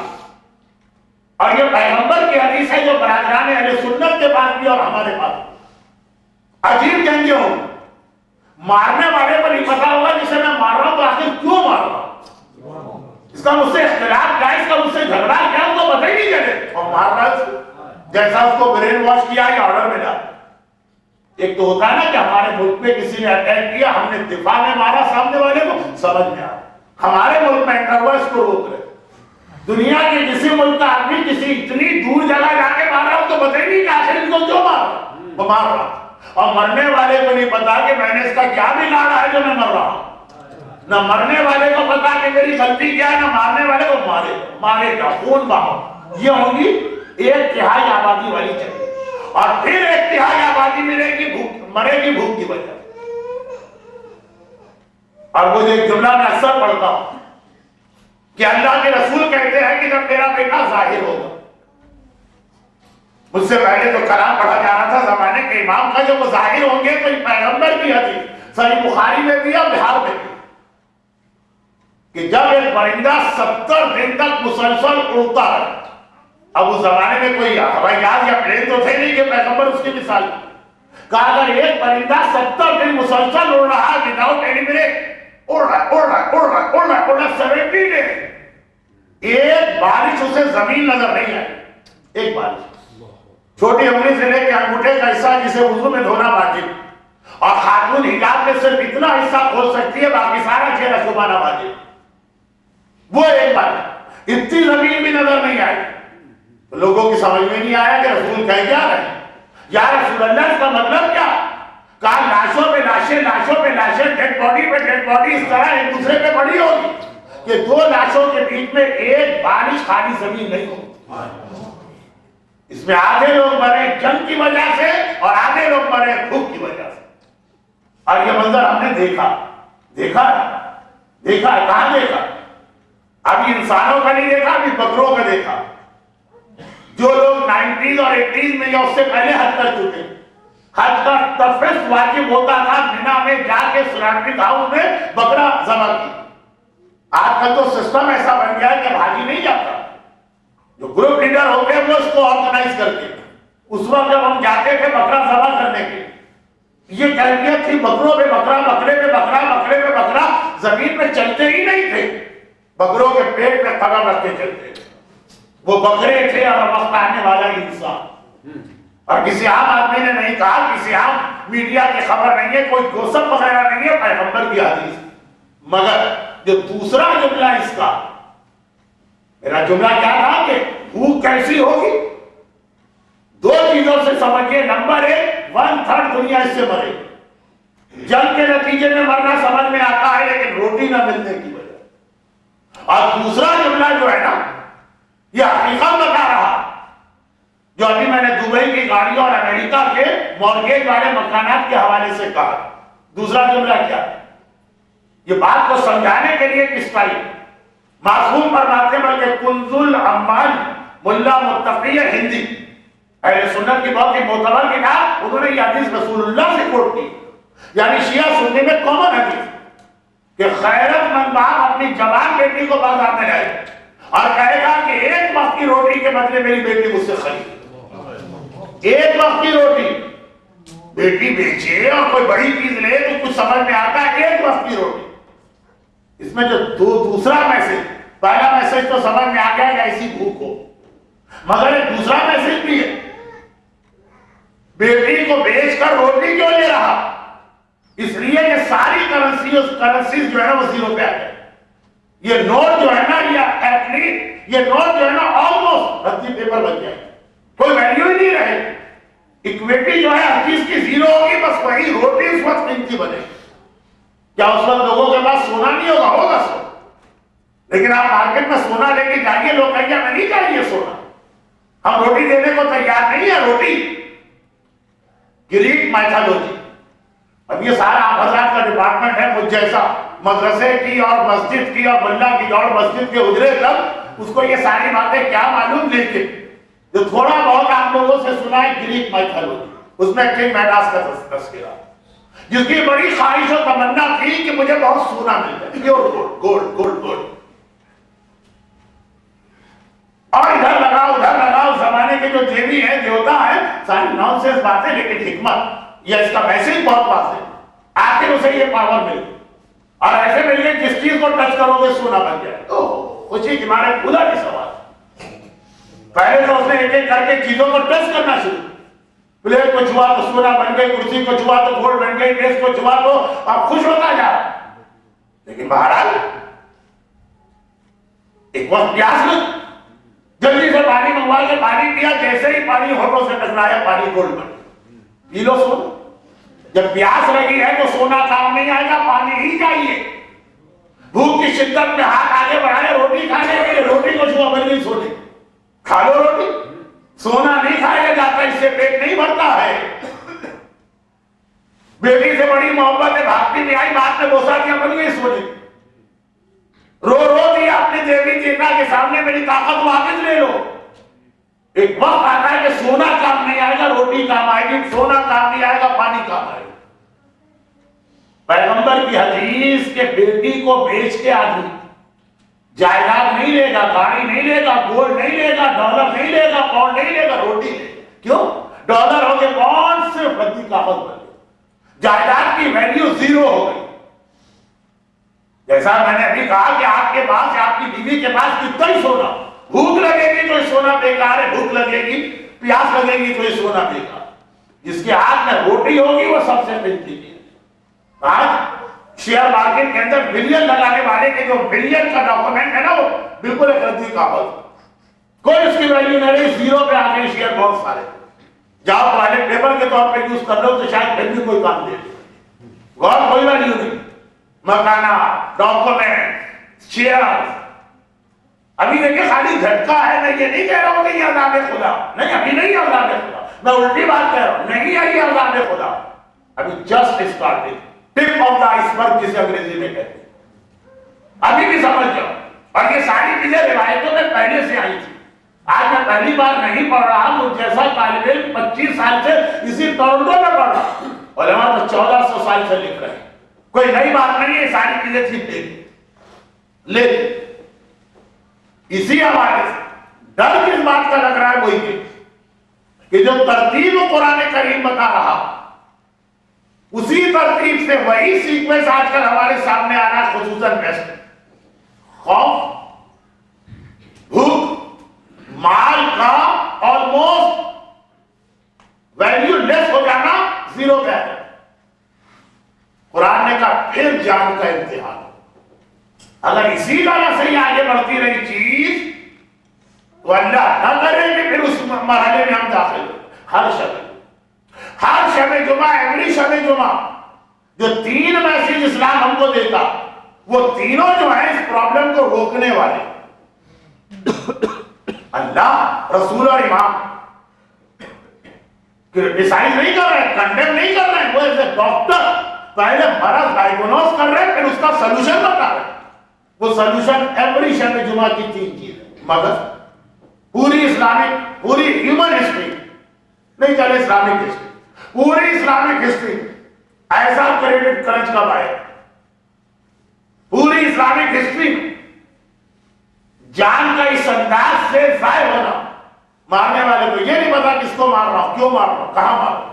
مرنے والے کو یہ نہیں پتا میں نے اس کا کیا بگاڑا جو مجھے مار رہا. دونوں مل کر, یہ دونوں چیزیں مل کر پوری اسلامک ہسٹری میں کبھی نہیں آئی. اسی لیے میرا وہ جملہ جسے میں نے شروع میں کہا تھا اسے دوبارہ ریپیٹ کرنے کا وقت آ گیا, اور پھر ہم آگے بڑھتے. وہ جملہ یہ تھا کہ 1430 1430 ہجرہ یہ چل رہا حصہ 1430, اس کی ہر شب جمعہ کے لیے اسلام نے 3 میسج دی, مگر اس سال کی شب جمعہ میں یہ میسج اور ہو گئے, اہم ہو گئے, کیونکہ وہ خطرہ ہمارے ڈور اسٹیپ پہ آ چکا. آپ 3 میسج کیا. پہلا میسج, ہر شب جمعہ آپ کو یاد کرنا, دعا. اللہ نے شب جمعہ بنائی اسی لیے کہ آپ کی دعائیں قبول کرنا. دیکھیں ہر جگہ میں بہت زیادہ لاجک نہیں چلتی, اسلام لاجک کے اگینسٹ نہیں, لیکن ہر چیز کی اپنی ایک لمٹ ہوتی ہے. دعا لاجک تو یہ کہتی ہے کہ شب جمعہ کی دعا کی کوئی امپورٹنس نہیں ہوتی. کیوں؟ دعا ہم اللہ سے کر رہے ہیں. اللہ رب العالمین, وہی اللہ سیٹرڈے کا ہے, وہی اللہ ویڈنسڈے کا ہے, وہی اللہ ٹیوزڈے کا ہے, وہی اللہ جمعرات کا ہے, وہی جمعے کا ہے, وہی منگلوار کا ہے, وہی شکروار کا ہے, وہی پتہ نہیں کون سے وار کا ہے. یعنی پورے 6 دن 7 دن کا ایک ہی اللہ.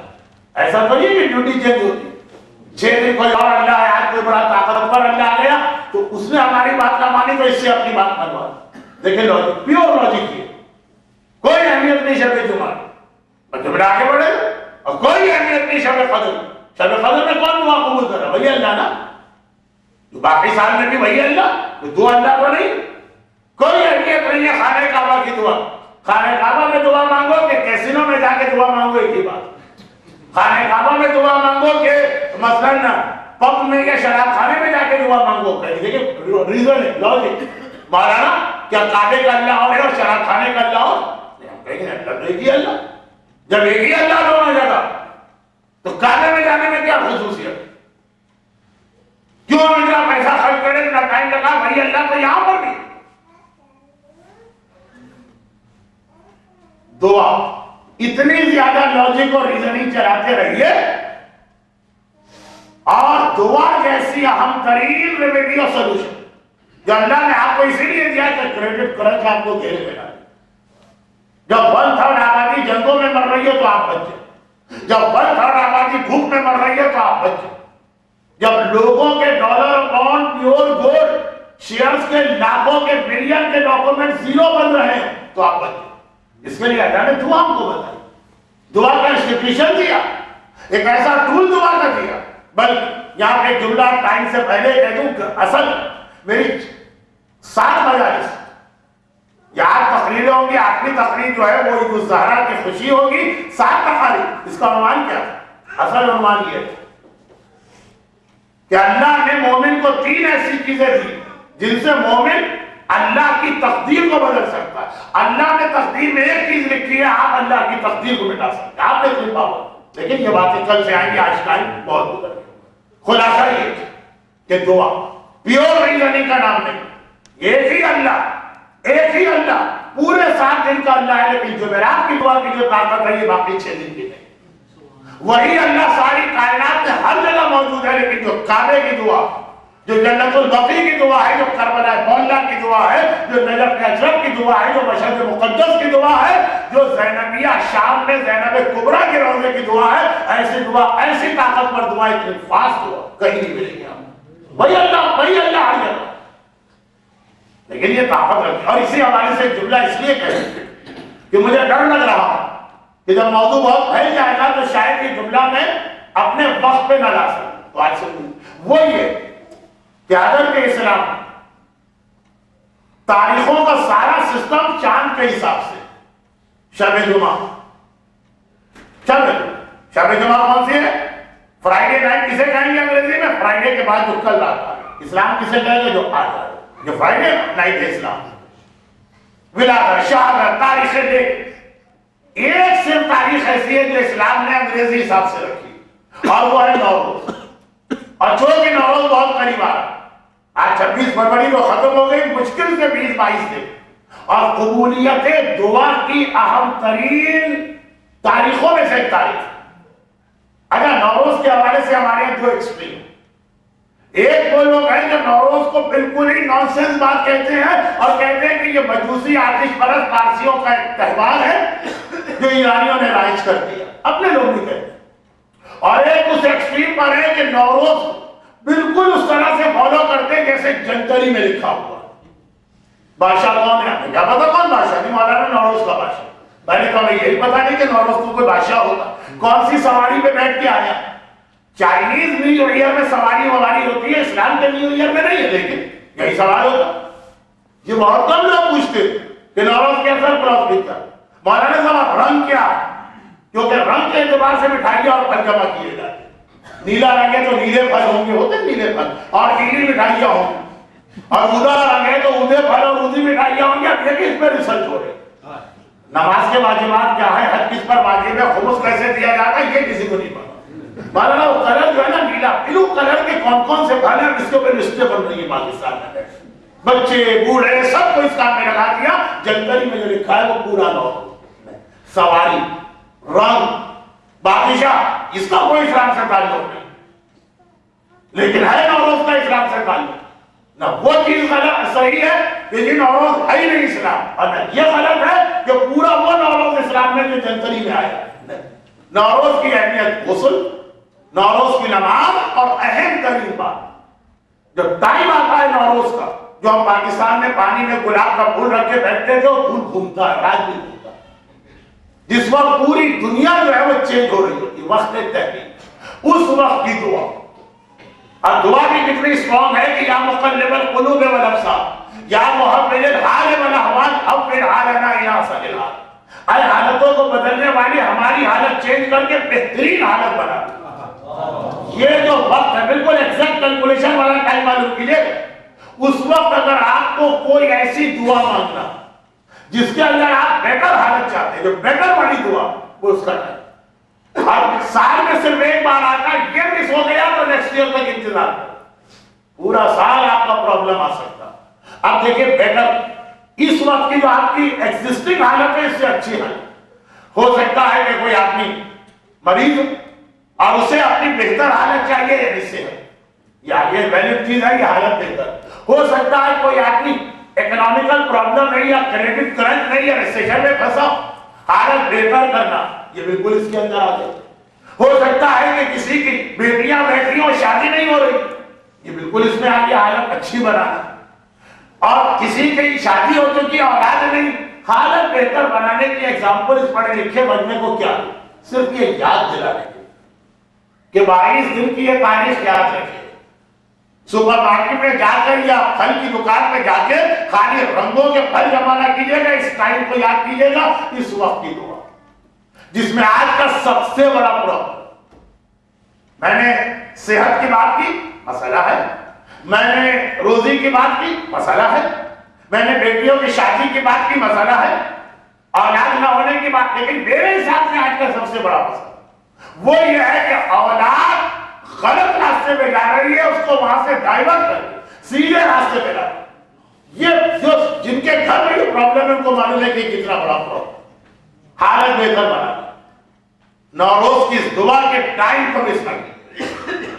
میں نے کہا نا جنتریوں نے پرابلم یہ کیا کہ اصل چیز کی جانب توجہ نہیں ہوتی، ہم ڈائیورٹ ہو جاتے ہیں دوسروں کی جانب. جنتری کا ایک بڑا فائدہ یہ ہے کہ ہمیں ٹائم معلوم ہوتا ہے کیا، اور نقصان یہ ہے کہ وہ ٹائم پتا چل کر بھی ہم اس سے فائدہ نہیں اٹھا پاتے کیونکہ دوسری چیزیں اور اتنی ساری لکھی ہوئی ہیں.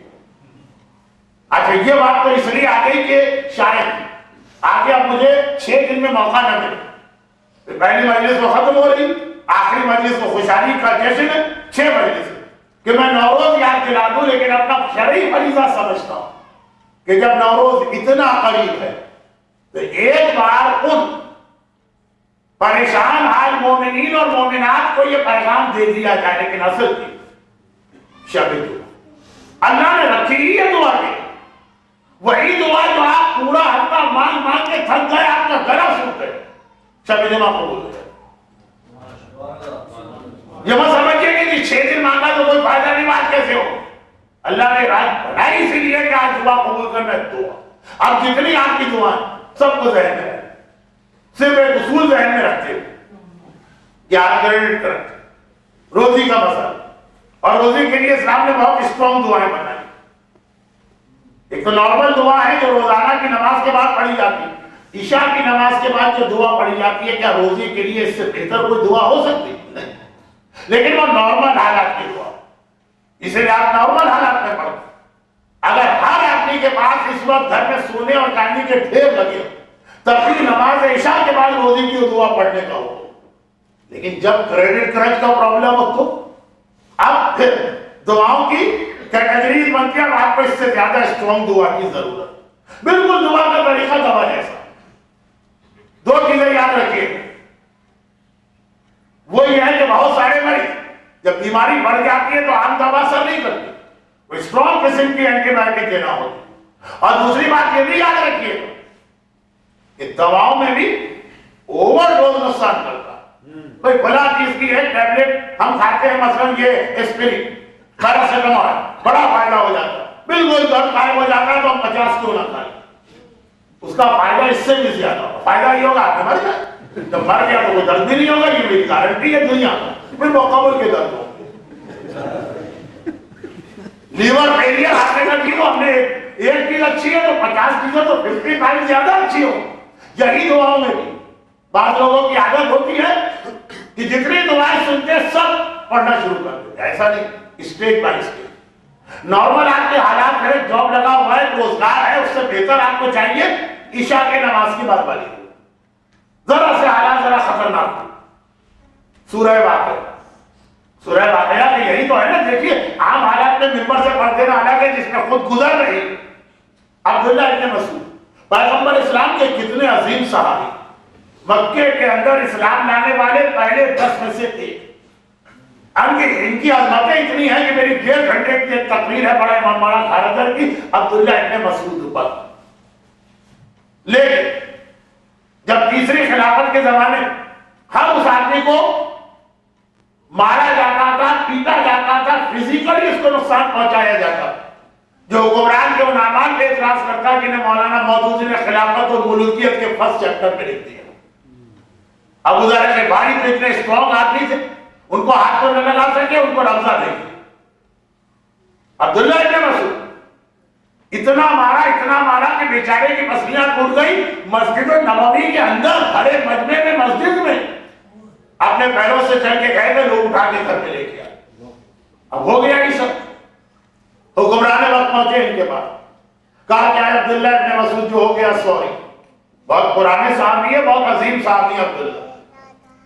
اب ہم چاہتے ہیں کہ اس کا کمپنسیشن آپ کو دے دیا جائے. عبداللہ ابن مسعود مرنے کے قریب, انہی زخموں میں 3 دن میں مر گئے, اور اب یہ رقم دینا چاہتے. کہا کہ میری زندگی کے گنے چنے دن رہ گئے, میں کیا کروں گا یہ پیسے لے کے, اپنا پیسہ اپنے پاس. ٹوٹی ہوئی پسلیوں کے ساتھ موت قریب آ رہی. اگلا جملہ سن. حکمران نے کہا نہیں, آپ کی بات نہیں ہے, آپ تو کوئی بیٹا نہیں, آپ کی بیٹیاں ہیں اور ساری بیٹیاں جوان ہو چکی. اگر آپ کو کچھ ہو گیا تو وہ کس طرح زندگی گزارے, ان کے لیے لے لیجیے. کتنے کمپرومائز آدمی کر لیتا ہے جب بیٹیوں کی بات آتی, کتنے کمپرومائز کر لیتا ہے جب پرابلم کے اندر یہ مسئلہ آتا. عام حالات میں آپ کا اچھا بزنس اور جاب ہے, کوئی رشوت دے گا آپ نہیں لیں گے, لیکن واقعہ جب آپ کے گھر میں کریڈٹ کرے فاصل کر ہو رہے ہیں, اور کوئی آگے حرام رقم دے رہا, کتنے لوگ اس وقت ریزسٹ کریں. لیکن عبداللہ ابن مسعود کا یقین دے, کہا کہ نہیں, میرے بعد میری بیٹیوں کو کوئی پرابلم نہیں ہو, ان کا ہاتھ کبھی خالی ہو ہی نہیں سکتا. اتنا یقین کے ساتھ کہا کہ حکمران بھی چکرا گیا, جو اپنے ہاتھ میں کیش دینار کی تھیلی لے کے آیا. کہا کہ آپ اتنے یقین سے کیسے کہہ رہے, آپ کے گھر کی حالت تو مجھے معلوم ہے. کہا کہ میں نے اپنی بیٹیوں کو سورہ واقعہ بتا دیا ہے, وہ ہر مغرب اور عشاء کے درمیان سورہ واقعہ پڑھتی ہیں. رسول اللہ کی حدیث کہ مغرب اور عشاء کے درمیان سورہ واقعہ پڑھنے والے کا ہاتھ کبھی خالی ہو ہی نہیں سکتا. یقین دیکھیے, درود بھیجیے. اس یقین کے ساتھ دعا مانگی جائے تو دعا قبول بھی. یہ ذرا سا ایک مرحلہ اور آگے بڑھا. اس کے بعد آئیے اسٹرانگسٹ دعا روزی کے حوالے سے. سورہ طلاق کی آیت نمبر 2 اور 3, اور یہ تو عجیب آیت, اس کا خالی ٹرانسلیشن پڑھ لیجیے, آپ کو ٹرانسلیشن ہی بتا دے گا کہ دعا کی آیت بہت اہم ہے. یہ وہ آیت ہے کہ جب آیت اللہ عظمہ آغا علی حسینی سیستانی سے ویسٹ میں رہنے والے نوجوان نے سوال کیا. ویسٹ میں رہنے والوں نے جو سوال کیے وہ ایک بک کی شکل میں چھپ گئے. A code of practice for Muslims living in the West. A code of practice ہم لوگ شارٹ کر کے کہتے ہیں. اردو میں نام اور آسان ہے جدید فقہی مسائل, اور عربی میں اور آسان ہے الفقہ للمختلفین. ایک نوجوان سوال کرتا ہے کہ میں سپر مارکیٹ میں کام کرتا ہوں, اور وہاں پہ میرا کام ہے کیش کاؤنٹر پہ بیٹھنا, چنانچہ کبھی شراب کی بوتل ہے, اس کا بھی مجھے اسکین کرنا ہوگا. اب دنیا کے مختلف ملکوں میں الگ قانون, جہاں میں عارضی طور پہ ٹھہرا ہوا ہوں, کسی وقت بھی میں وہاں سے اڑ سکتا ہوں اور واپس اپنے وطن پاکستان پہنچوں گا, لیکن عارضی طور پر آسٹریلیا میں لا ہے کہ سپر مارکیٹ میں شراب نہیں ملے گی. سپر مارکیٹ ہی کا الگ سیکشن ہوگا, لیکن اس کا اسکینر بھی الگ ہے. چلے وہاں لندن میں گئے, ہر سپر مارکیٹ کا مسئلہ. اب میں اسٹوڈنٹ, سوال پڑھنے کے لیے آیا, اور بہترین جاب جو آسانی سے مل جاتا ہے وہ یہ, سپر مارکیٹ کے اندر ہر چیز کا حساب کرنا ہے, اسکین کرنا ہے, مشین میں سے شراب کی بوتل بھی آتی. میرا کام جائز ہے کہ جائز نہیں, کہ جائز نہیں تو میں کیا کروں. فرمایا کہ نہیں, کام حرام, سوائے اس کے کہ آپ موت کے قریب آنے والے مسئلہ, ورنہ اگر 1% بھی شراب کا کام ہے تو باقی 99% بھی حرام. اور پھر وہ نوجوان کہہ رہا ہے کہ میں کیا کروں؟ کہا سورہ طلاق کی آیت پڑھ. اب یہ پڑھ لو دعا کے طور پہ کہا کہ میسج کے طور پہ. وَمَن يَتَّقِ اللَّهَ يَجْعَل لَّهُ مَخْرَجًا وَيَرْزُقْهُ مِنْ حَيْثُ لَا يَحْتَسِبُ. جو اللہ سے ڈرتا ہے اللہ ایسی جگہ سے اسے روزی دے گا کہ وہ سوچ بھی نہیں سکتا. ابھی کی بات ہے کہ یہاں آنے سے پہلے 21 جنوری سے 27 جنوری آج 26 فروری ایک مہینہ بھی نہیں. 21 جنوری سے 27 جنوری تک شارجہ میں اشرا پڑا. شارجہ دوسری یا تیسری مجلس میں مومنہ جو آج کا شارجہ کی عام کیفیت کہ مولانا میرا کسی کے ساتھ بزنس تھا, میں نے اس کو مال دیا اور 1 کروڑ یعنی 10 ملین درہم اسے مجھے پیمنٹ کرنا تھا. وہ بھاگ گئے میرے 10 ملین لے کر. لیکن مسئلہ یہ کہ میں نے جو اس کو مال دیا ہے تو میں نے بھی کسی سے قرضہ لیا. یہی سسٹم ہوتا. دبئی حکومت اس کو نہیں جانے گی, مجھے جانے گی. اگر 1 ہفتے کے اندر یا 15 دن کے اندر جس پارٹی سے میں قرضہ لے کے آیا اس کو میں نے پیسے نہیں لوٹا تو مجھے سیدھا آپ میں سے یعنی ٹورنٹو میں اور مسیساگا میں رہنے والوں میں سے اکثر بھی ریلیز سے آئے. اور اس طرح ہے کہ پہلے آپ نے بیوی بچوں کو مسیساگا میں چھوڑا, اسی لیے اس کا دوسرا نام بیگم پورا ہے. اور میری معلومات کے اب آپ خود بھی آ گئے کیا تو آپ کو تو معلوم ہے وہاں پر سسٹم کیا آپ کو پیسہ لے کے وہ بھاگ گیا.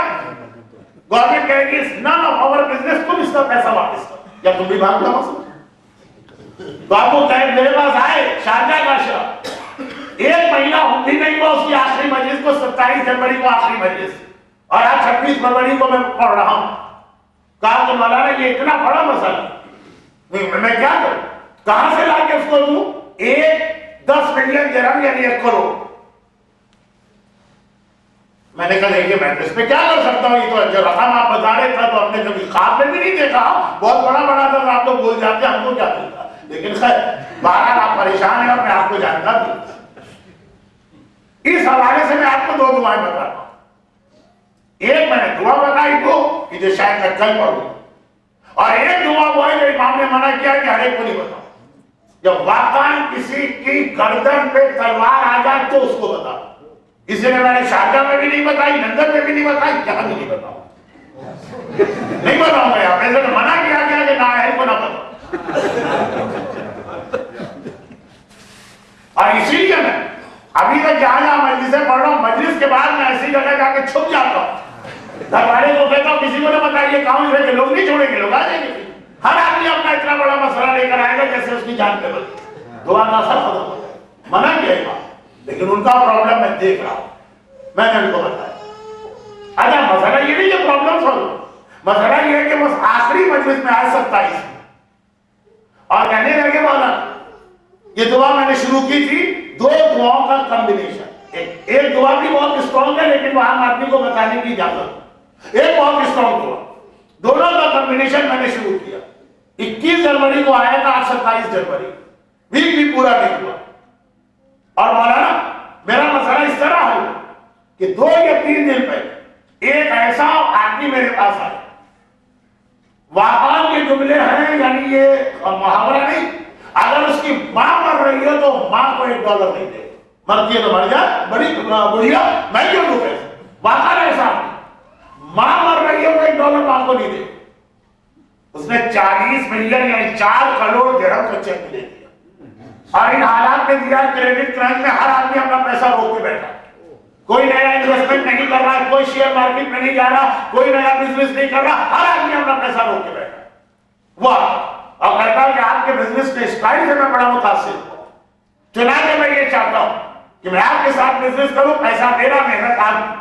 40 ملین 4 کروڑ کا چیک مجھے دے کے چلا گیا جو اپنی ماں کو 1 درہم نہ دے اگر وہ مر رہی. تو میرے تو سارے مسئلے حل ہو گئے. واقعا اس دعا کا میں قائل ہوں. ابھی 1 مہینہ نہیں ہوا ہے.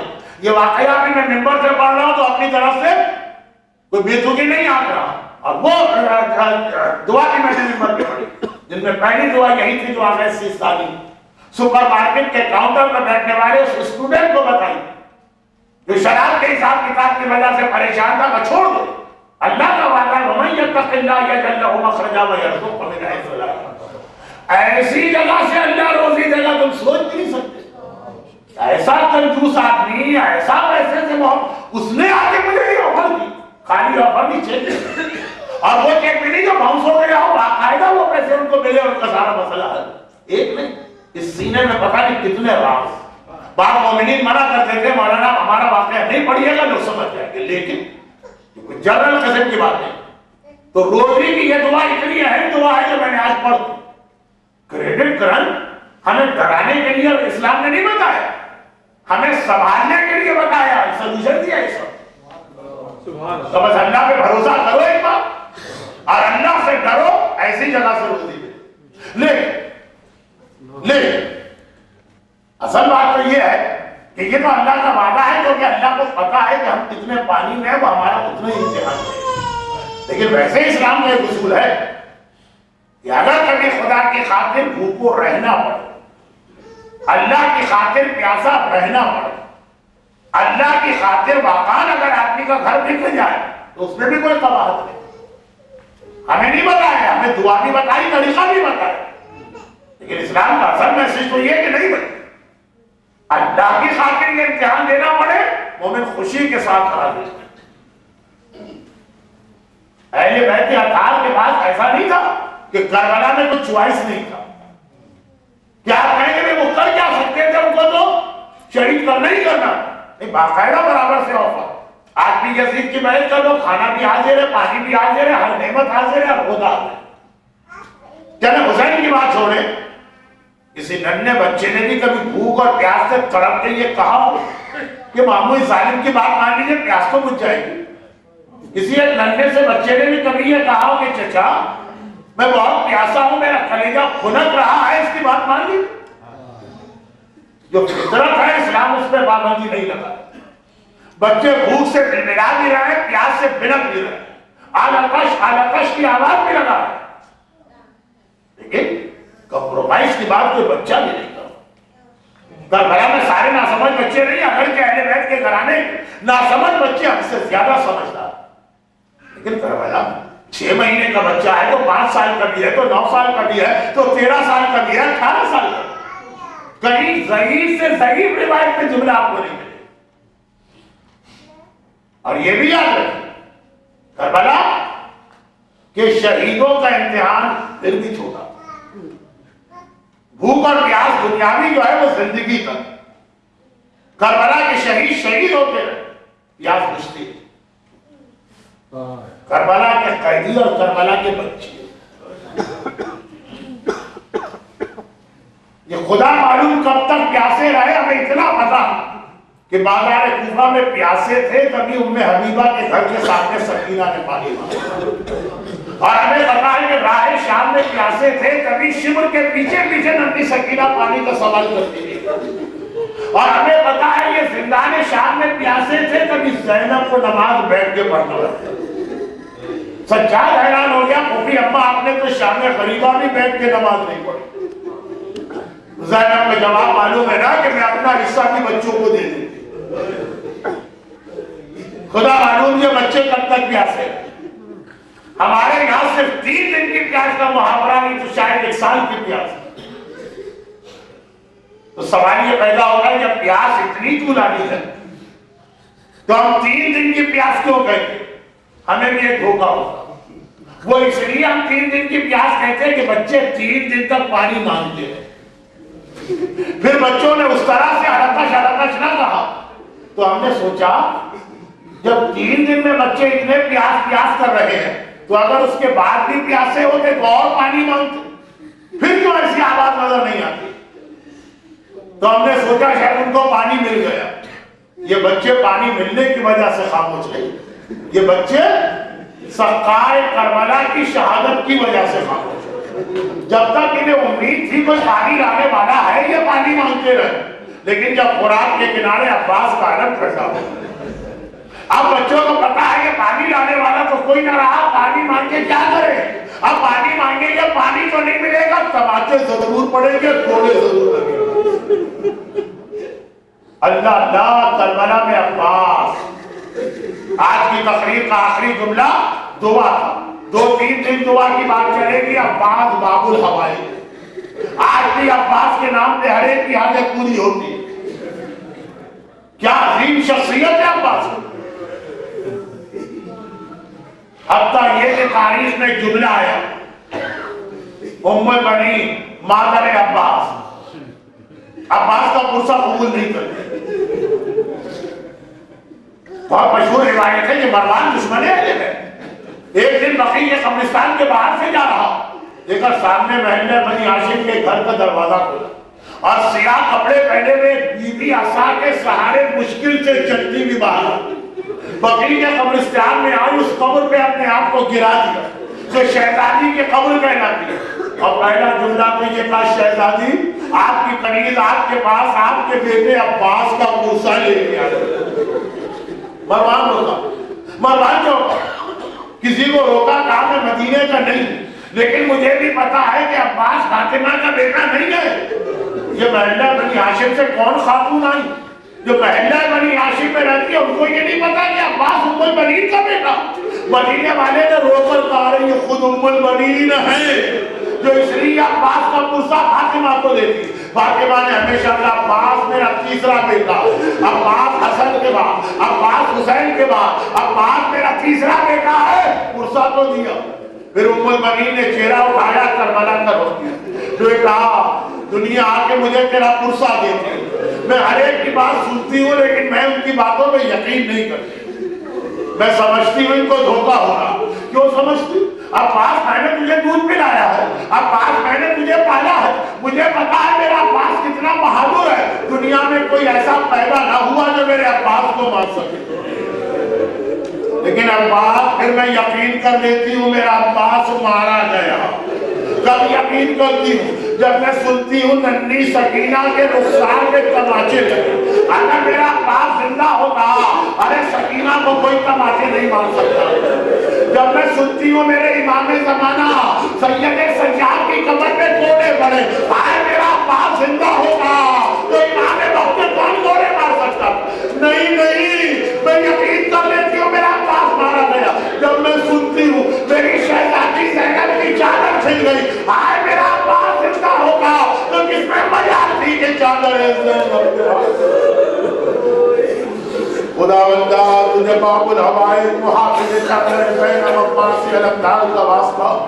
جو مومنین اور مومنات آج کی اس مجلس میں اس شب جمعہ آئے ہوئے، پروردگارہ ان سب کو دنیا اور آخرت کی ہر پریشانی سے محفوظ فرما۔ خاص طور پر آپ کے بعد بھی پاکستان سے اطلاع آ رہی ہے، ڈی آئی خان ہو کے، کراچی کہ ہمدو ہو کے، پارا چراغ، خدا بندہ خاص طور دنیا میں جہاں جہاں آج بھی مظلوم شیعہ نے حیدر کرار کو محبت علی اور عزائے حسین کے جرم میں ظالم اپنے ظلم کا نشانہ بنا رہے، ڈیرہ اسماعیل خان، پارا چنار، ہنگو، خدا بندہ ان سارے ظالموں کو نیست و نابود فرما۔ سب اعضاء پر باب الحوائج کے مسائل سن کے گریہ کرنے والے کے اس گریے کا واسطہ ان کی ساری دعائیں، ان کی ساری حاجتیں قبول فرما۔ خصوصیت کے ساتھ ہمارے بیماروں کو شفا کاملہ عطا فرما۔ کسی مومن اور مومنہ کو روزگار کی کوئی پریشانی میں مبتلا نہ فرما۔ خدا بندہ ہمارے خاص طور پر حاضرین مجلس کے خاندان کے تمام مرحومین کی مغفرت فرما، جو بے اولاد ہے انہیں صاحب اولاد فرما، جو صاحب اولاد ہے ان کی اولادوں کی حفاظت فرما، ہمیں سیرت اہل بیت پہ چلنے کی توفیق عطا فرما، اور ان مظالم کے انتقام کے لیے امام زمانہ کے ظہور میں کاج کرنا۔ الحمدللہ الملک الحق المبین وهو رب الشهداء والصدیقین والصلاة والسلام على سید الانبیاء والمرسلین خاتم النبیین رحمة للعالمین شفیع المذنبین والمخاطب بطاہ ویاسین ابی القاسم محمد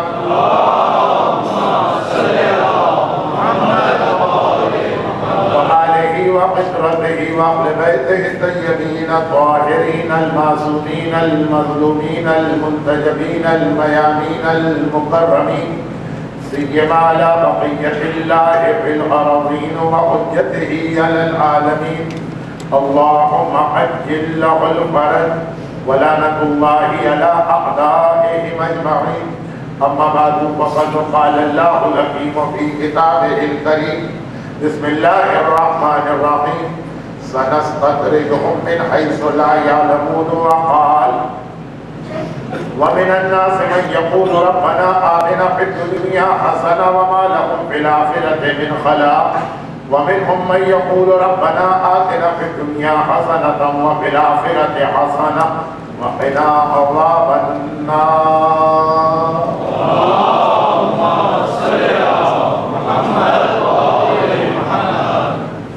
کیونکہ باب الفوائد میں یہ میرا دوسرا ہی اشرہ ہے، اس لیے کچھ باتیں بچے کو سمجھانا پڑتی ہیں میرے انداز بیان کے حوالے سے، اور اس میں ایک گزارش وہ تھی جو کل میں نے مجلس میں کی، تو آج ہمارے اسٹیٹ سیکریٹری صاحب آپ سے کچھ ان الفاظ میں اس کی وضاحت کی کہ آپ اور کنفیوز ہو گئے کہ آگے کی کچھ جگہ مولانا کے لیے چھوڑ دیں گے، اس کا مطلب سمجھ میں نہیں آیا کہ اس جگہ کا مولانا کیا کرے. دوسری بات یہ ہے کہ حتی الامکان پورے عشرے کا ایک عنوان تو میرے ذہن میں ہوتا ہے، لیکن میں تقریباً ہر مجلس میں مختلف آیت کی تلاوت کرتا ہوں تاکہ اسی حوالے سے 8 دن میں قرآن کی 8 مختلف آیتوں کا ترجمہ، ہمیں ترجمے کا ثواب ملے، آپ کو سننے کا. موضوع وہی ہے، لیکن کل وَلَنَبْلُوَنَّكُمْ بِشَيْءٍ مِّنَ الْخَوْفِ کی آیت تلاوت کی گئی تھی، اور آج قرآن کریم کی جن 2 آیتوں کی تلاوت کی گئی ہے ان میں سے پہلی آیت قرآن میں کئی جگہ آئی. یہ وہی پیغام ہے جو کل میں نے دیا کہ قرآن نے 5 امتحان بتائے، 3 ہو گئے. تو اب ڈر لگ رہا کہ اگر یہ 3 امتحان اسی آیت کے تحت ہو رہے تو پھر تو چوتھا اور 5واں بڑا خطرناک امتحان ہونے والا. خوف، بھوک اور پیاس، مال کی کمی، یہاں تک تو پھر بھی آدمی برداشت کر لے، لیکن پھر مرحلہ آ رہا جان اور اولاد. اگر یہ بھی واضح کر دیا جائے کہ یہ 5 چیزیں بعض اوقات اللہ بطور امتحان لیتا، وہاں تو پھر بھی آدمی کو یہ اطمینان اور سکون ہوتا کہ جو قربانی ہم نے دی ہے، جو کہ یہ امتحان ہے، تو اس کا بدلہ ہم کو مل رہا، اجر، ریوارڈ، ثواب. لیکن جب یہ 5 چیزیں بطور سزا تھی تو پتہ چلا کہ جس مصیبت سے ہم گزر رہے ہیں وہ اپنی جگہ، لیکن اس کے بدلے میں نہ کوئی ہمیں اجر مل رہا ہے، نہ ثواب مل رہا ہے، بلکہ اور عذاب خدا. اور جب ہم نے قرآن کی پہلی آیت پڑھی جس میں اللہ نے اپنا طریقہ کار بتایا، لن تجد لسنت اللہ تبدیلا، آدم سے لے کے قیامت تک اللہ کا جو سسٹم اور میکینزم ہے اس میں کوئی تبدیلی نہیں آئے گی. اور وہ جب تبدیلی نہیں آئے گی، وہ جو سسٹم ہے اس کائنات کا، وہ جو میکینزم ایک اللہ نے بنایا، اس میں ایک چیز یہ آیت ہے جو آج میں نے پہلے تلاوت کی، سَنَسْتَدْرِجُهُم مِّنْ حَيْثُ لَا يَعْلَمُونَ. آج بھی عربی میں، اسپوکن عربی میں بھی سَنَسْتَدْرِجُهُم، درجہ کہتے ہیں سیڑھیوں کو، اسٹیئرز.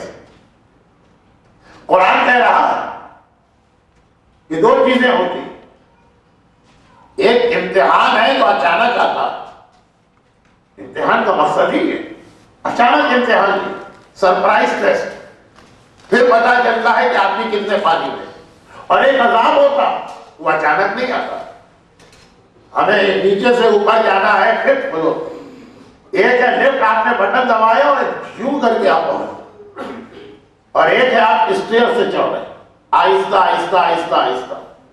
اللہ جب امتحان لیتا ہے وہ اچانک، اور اللہ جب عذاب دیتا ہے سنستدرجہم، ہم آہستہ آہستہ عذاب لاتے ہیں من حیث لا یعلمون. اس طریقے سے عذاب آتا ہے کہ لوگوں کو پتہ بھی نہیں چل پاتا ہے کہ یہ عذاب آ رہا.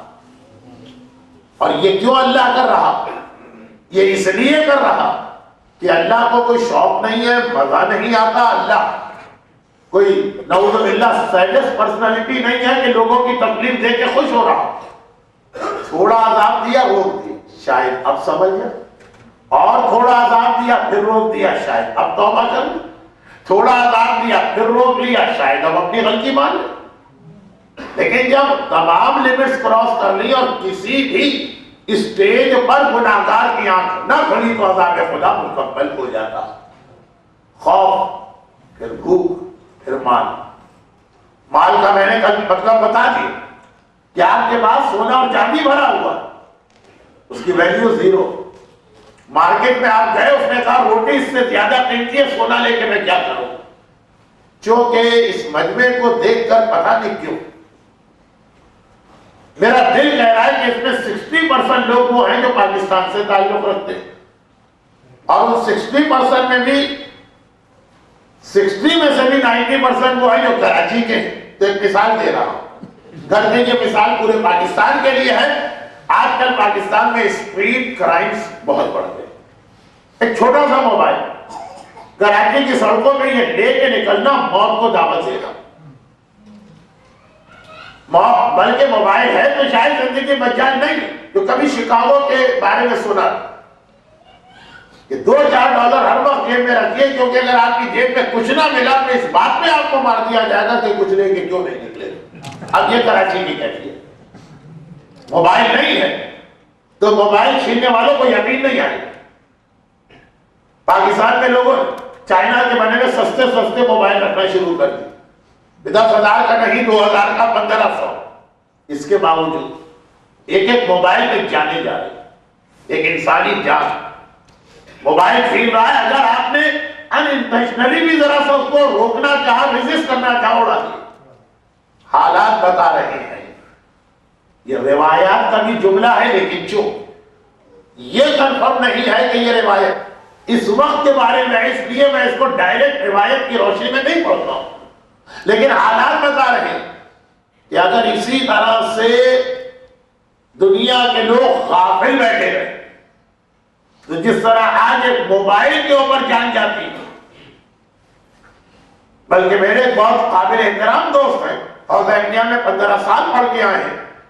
ان کا تو کہنا ہے کہ اگلا ہی سال 2010 روٹی کے اوپر جان جائے گی. آپ سے روٹی لے کے بازار میں جا رہا ہے، روٹی چھیننے کے لیے اتنے لوگ آئے. ایک روٹی میں انسانی جان اتنے قیمتی بن کے رہ جائے گی. روایتوں میں جملہ ہے، لیکن روایتوں میں چونکہ یہ نہیں تھا کہ 2010 میں یہ ہوگا، اس لیے وہ روایت میں نے نہیں پڑھی. اس سے ملتی جلتی روایت کل میں پڑھ چکا ہوں. یہ ساری گفتگو کا مقصد آپ کو ڈپریس کرنا یا ٹینشن میں لانا نہیں. اس گفتگو کا مقصد یہی ہے کہ قرآن کہہ رہا ہے سنستدرجہم من حیث لا یعلمون. آہستہ آہستہ عذاب خدا تمہارے قریب آ رہا ہے. اگر ابھی بھی ہوشیار ہو جاؤ، آنکھیں کھول لو، سمجھ جاؤ تو شاید اس چیز سے بچ نکلو. کریڈٹ کرنچ کی مختلف قسمیں، اور یہ وہ منزل آتی ہے کہ جہاں پہ دعا کے لاجک اور فلسفی ہماری سمجھ میں آتی ہے. اللہ نے ہمیں اتنی بہترین چیزیں گفٹ دیا ہے دعا، جس کے ذریعے سے ہم بڑے سے بڑے مسئلے کو ٹال سکتے ہیں، عذاب خدا کو روک سکتے ہیں. یہ تو خیر امتحان اگر ہو تو وہ تو اور آسان ہے روکنا. عذاب خدا، کل ایک جملہ میں نے بہت سرسری بیان کیا تھا، آج بھی اتنا ہی سرسری بیان کر رہا ہوں، لیکن تھوڑا سمجھا دوں. قرآن کریم میں اگرچہ کئی انبیاء کے قوموں کا ذکر آیا، لیکن خاص طور پر 2 کو یاد رکھیے اور آپس میں کمپیئر کیجیے. ایک حضرت نوح کی قوم ہے، وہ بھی گناہ گار. ایک حضرت یونس کی قوم ہے، وہ بھی گناہ گار. یہ بھی شرابی ہے، وہ بھی شرابی ہے. یہ بھی زانی ہے، وہ بھی زانی ہے. یہ بھی جواری ہے، وہ بھی جواری ہے. یہ بھی شریعت کا مذاق اڑاتے ہیں، وہ بھی شریعت کا مذاق اڑاتے ہیں. یہ بھی نبی کی مخالفت کرتے ہیں، وہ بھی نبی کی مخالفت کرتے ہیں. پھر امام نے کیوں کہہ دی قوم یونس بنو، قوم نوح نہ بنو. ہر چیز میں تو دونوں ایک جیسے. اتنا دونوں قوموں نے اپنے نبی کو ستایا کہ دونوں کے نبی کی زبان میں بددعا آ گئی کہ اے خدا ان دونوں قوموں کو تباہ کر دو. لیکن نبی کسی شارٹ ٹیمپر آدمی کا نام نہیں کہ ذرا سا ناراض ہوا اور اس نے بددعا کے لیے ہاتھ اٹھا دیا. انتہائی صابر، انتہائی پیشنس والا، انتہائی ٹالرنٹ ہے وہ نبی بنتا. لیکن اتنا پریشان کیا کہ حضرت نوح نے بھی ہاتھ اٹھا دیے، حضرت یونس نے بھی بددعا کے لیے ہاتھ اٹھا دیے. اور امام نے کہا قوم یونس بن کے زندگی گزارنا، قوم نوح نہ بننا۔ کیا فرق، کہاں پہ فرق آ گیا؟ کردار میں دونوں خراب ہیں، عقیدے میں دونوں خراب ہیں، نبی کا دونوں مذاق اڑا رہے ہیں۔ کہاں پہ فرق آ گیا کہ امام نے کہا یونس کی قوم کی کاپی کرنا، نوح کی قوم نہ بننا۔ فرق یہاں پہ آیا کہ قوم نوح۔ آج بھی مسجد کوفہ کے اندر، یعنی مسجد کوفہ کے صحن وہ تندور موجود ہے جس کا تذکرہ سورہ ہود میں، کہ اس تندور سے پانی نکلنا شروع ہوا تو قوم نوح کا عذاب اسٹارٹ ہوا۔ وہی بات، اچانک عذاب نہیں آیا جیسے 3 سال پہلے سونامی آیا۔ سونامی عذاب نہیں تھا، امتحان تھا، وہ اچانک آیا۔ لوگ رات کو سو رہے ہیں اور معلوم ہوا پانی کی دیوار ان کے اوپر سے گزرتی چلی گئی۔ قوم نوح کا عذاب سنستدرجہم، آہستہ آہستہ آہستہ۔ آج بھی وہ تندور موجود ہے، اور الحمدللہ اب تو اس کثیر تعداد میں مومنین کرام کربلا کی زیارت کو جا رہے ہیں۔ صدام واصل جہنم نام و نشان مٹ گئے، زیارت کے راستے کی سب سے بڑی رکاوٹ۔ 77 میں اسی نے تو کربلا کے چاروں طرف ٹینک لگا کے کہا تھا کہ اگر کوئی شخص کربلا میں داخل ہوگا پورے قبیلے کو بھون دیا جائے، اڑا دیا جائے، ختم کر دیا جائے۔ اور واقعا اتنا ہی ظالم تھا اس وقت۔ کربلا کی زیارت مشکل سے 50,000، 60,000، 70,000، 80,000، آج 11 ملین 1 کروڑ 10 لاکھ اس سال کربلا کی زیارت ہو گئے۔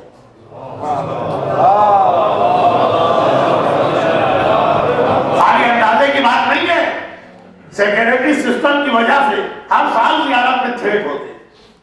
پہلے سے تھریٹ دیے جا رہے ہیں کہ آئے کوئی زیارت کے لیے، ہم نے انتظام کیا سارے زائرین کو بھولے۔ ہر سال خالی تھریٹ نہیں ہوتا، سوسائڈ بومبنگ ہوتی، بوم ایکسپلوژن ہوتا، راکٹ لانچر پھینکے جاتے، میزائل سے اٹیک کیا جاتا۔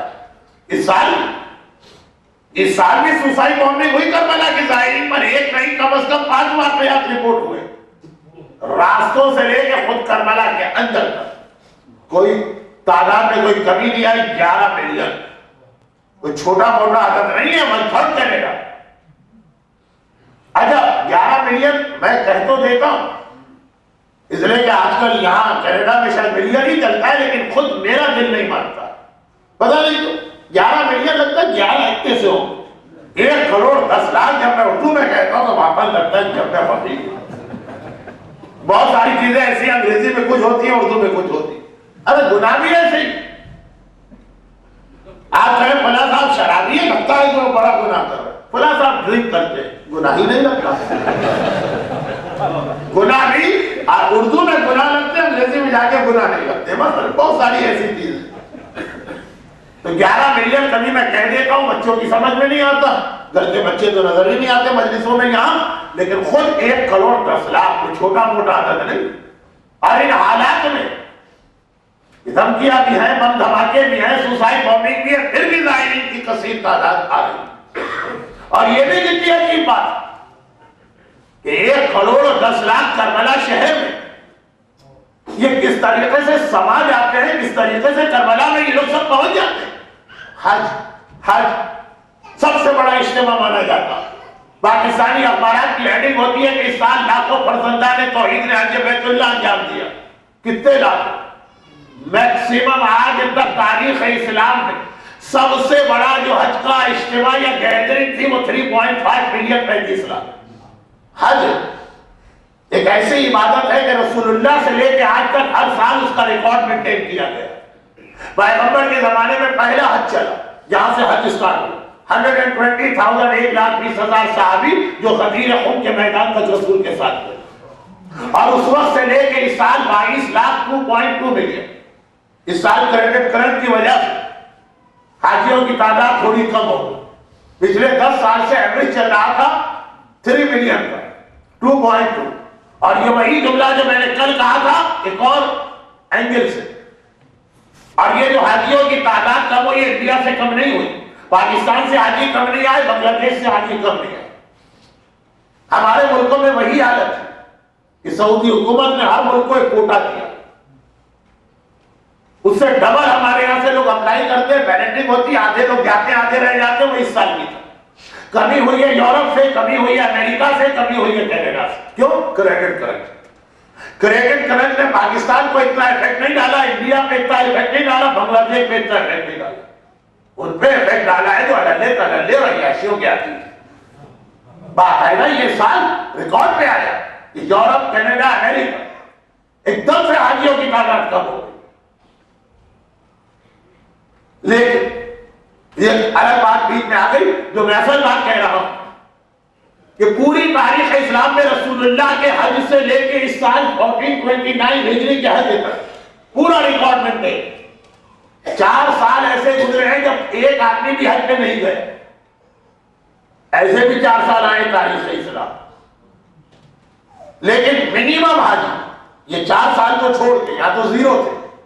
ہاں مکے والوں نے حج کیا، لیکن باہر سے آنے والوں میں منیمم تھا سیکنڈ ورلڈ وار کے درمیانی سال، 39 نہیں، 40 نہیں، 41، 42، 43۔ پھر میکسیمم مجمع 35 لاکھ کا۔ اب کربلا میں ایوری ایئر 1,10,00,000 اربعین کے لیے پہنچتے، اور 1 اربعین نہیں، عرفہ میں بھی مجمع ہوتا ہے، عاشورے میں بھی لوگ جاتے ہیں، 15 شعبان کو۔ کتنی عجیب بات، 35 لاکھ حاجی جاتے ہیں اور 1400 سال سے آ رہے ہیں۔ مکے کے اندر واجبات میں جگہ نہیں ملتی، سحر کعبہ میں طواف کرنا مشکل ہوتا، صفا مروہ کی پہاڑی میں 7 چکر لگانا مشکل ہوتے، شیطان کو کنکر مارنا اتنا بڑا مسئلہ بن گیا کہ جو انسانی قد کے برابر شیطان تھا وہ 11 فلور 11 منزلہ شیطان بن گیا۔ مجھے لکھنؤ کے اندر درگاہ کے اندر 9 ربیع الاول کے کچھ مجسمے یاد آ رہے، لیکن اس کے باوجود پرابلم ہو رہے، مینا کے میدان میں حاجیوں کو جگہ نہیں مل رہی، امریکہ اور کینیڈا والوں کے حج غلط ہو رہے ہیں، ان کو مینا کے باہر خیمے لگا کے دیے جا رہے۔ قربانی کرنے کے لیے جانور وہاں ذبح نہیں ہو سکتا جہاں شرعاً واجب ہے۔ ہر چیز کے بارے میں سعودی حکومت کا جواب ہوتا ہے کیا کریں، اتنا بڑا مجمع ہے، کیسے اس کو مینج کیا جائے، کیسے کنٹرول کیا جائے۔ چنانچہ ہم نے یہ واجب ختم کیا، وہ واجب غلط کیا، وہ واجب ختم کیا کہ کسی طرح سے ہو جائے حج۔ اور 1,10,00,000 11 ملین سال میں 2 یا 3 دفعہ کربلا پہنچ رہے، آج تک ایک ظاہر نہیں ملا جس نے کمپلین کی ہو کہ مولانا مجمع اتنا تھا کہ میں زری کے قریب نہ جا سکتا۔ یہ آقا حسین کا دربار ہے، یہاں کوئی محروم نہیں ہوتا۔ بڑے فخر سے سعودی حکومت کہتی ہے جی ہمارے پاس 1400 سال کا ایکسپیرینس ہے، حج تو خالی ہم ہی لوگ مینج کر سکتے ہیں، کسی اور قوم کو دے دیجئے، اتنا تمہارے بدتمیزی بچے گا۔ یہ ہے صدام کو دے دیا کہ کتنے سال ہوئے، 5 سال ہوئے، 1,10,00,000 کے مجمع کو اتنے بہترین انداز کے ساتھ مینج کیا جاتا۔ کھانے کا مسئلہ نہ، پانی کا مسئلہ، ایون یہ 12 سال ابھی زائرین آ رہے ہیں، چیلون کے دن وہاں پہ تھے، ابھی 10-11 دن ہی تھے ہوئے زیارت کے کیے، کچھ لوگ دبئی میں ہیں، کچھ ابھی پہنچے ہیں، کچھ 1-8 دن میں پہنچ رہے۔ کریڈٹ کرنچ ساری دنیا کے اندر مسئلہ، پوچھے جا کے کربلا میں 1,10,00,000 کے لیے نہ پانی کا مسئلہ، نہ کھانے کا مسئلہ، نہ روٹی کا مسئلہ، اور اتنی خدمت زائرین کی جاتی ہے۔ اور وہ سعودی حکومت کہتی ہے ہم ہی ہیں جو حج کا نظام سنبھال سکتے ہیں، کیونکہ ہمارے پاس 1400 سال کا ایکسپیرینس۔ یہ درمیان میں بات ایک خاص وجہ سے آ گئی، تھوڑا سا کربلا کی زیارت کے حوالے سے ایک جملہ مجھے اپنی مجلس کے سیکنڈ فیز میں کہنا۔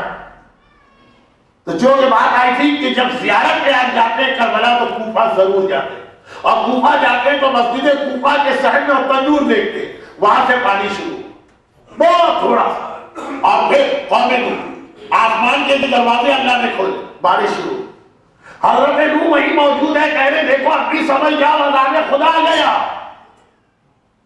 لیکن باب الحوائج کے اس ممبر سے میں روٹی کی بات اگر کر رہا ہوں تو کینیڈا میں رہنے والا دل ہی دل میں ہنس رہا ہوگا اور میرا مذاق اڑا رہا ہوگا، اور کہہ رہا ہوگا مولانا پتہ نہیں کس جنگل سے نکل کے آ گئے، ہم سے گئے یہاں پہ ایسا کبھی ہو۔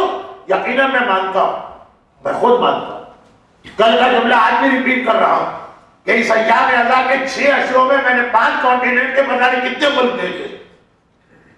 جو غریب ملک ہے ان کی تو وہی حالت جو کل تھی وہ آج ہے. لیکن ڈیولپ کنٹری میں سب سے بہتر یعنی سب سے کم افیکٹ کینیڈا جی میں. یہ بھی میں مانتا ہوں. میرے دوست ہے سائیکٹرسٹ امریکہ، وہ کہتے ہیں کہ مولانا اس وقت حالت یہ ہے کہ سر کھجانے کی فرصت نہیں. اتنے کیسز ہمارے پاس آ رہے ہیں، آرام کا وقت نہیں. اتنا ڈپریشن، اتنا ٹینشن، اتنے پرابلم. ہر دوسرا تیسرا آدمی سوسائڈ کے بارے میں سوچ رہا. سوسائڈ کرے نہ کرے وہ بات کا مسئلہ. سب سے لیسٹ افیکٹڈ ایریا آج بھی کینیڈا ہے. لیکن مسئلہ یہ نہیں ہے کہ جو چیز آج ہے تو وہ ہمیشہ رہے. سدس قدرے جو ہوں قرآن کہتا ہے اگر نہ سنبھلے تو آہستہ آہستہ سب چیزیں سب اس کی لپیٹ میں آئیں گے. قومیں تو حضرت نوح قوم میں موجود کھڑے ہو کے کہہ رہے دیکھو یہ عذاب خدا آ گیا. کیا عذاب خدا؟ بارش شروع ہو گئی. لیکن وہی اللہ کا طریقہ. اللہ انٹرسٹڈ نہیں ہے کہ اس کے بندے مارے جائیں. یہ جملے کچھ میں ذرا اچھے نہیں استعمال کر گیا لیکن وقت نہیں. مہلت دے رہا بھی سمجھ جاؤ. اچانک بھی بارش آ سکتی ہے جیسا میں نے کہا بارش میں سونامی آیا کہ نہیں آیا؟ اچانک نہیں، ہلکی ہلکی بارش. حضرت نوح نے کہا دیکھو یہ عذاب شروع ہو گیا.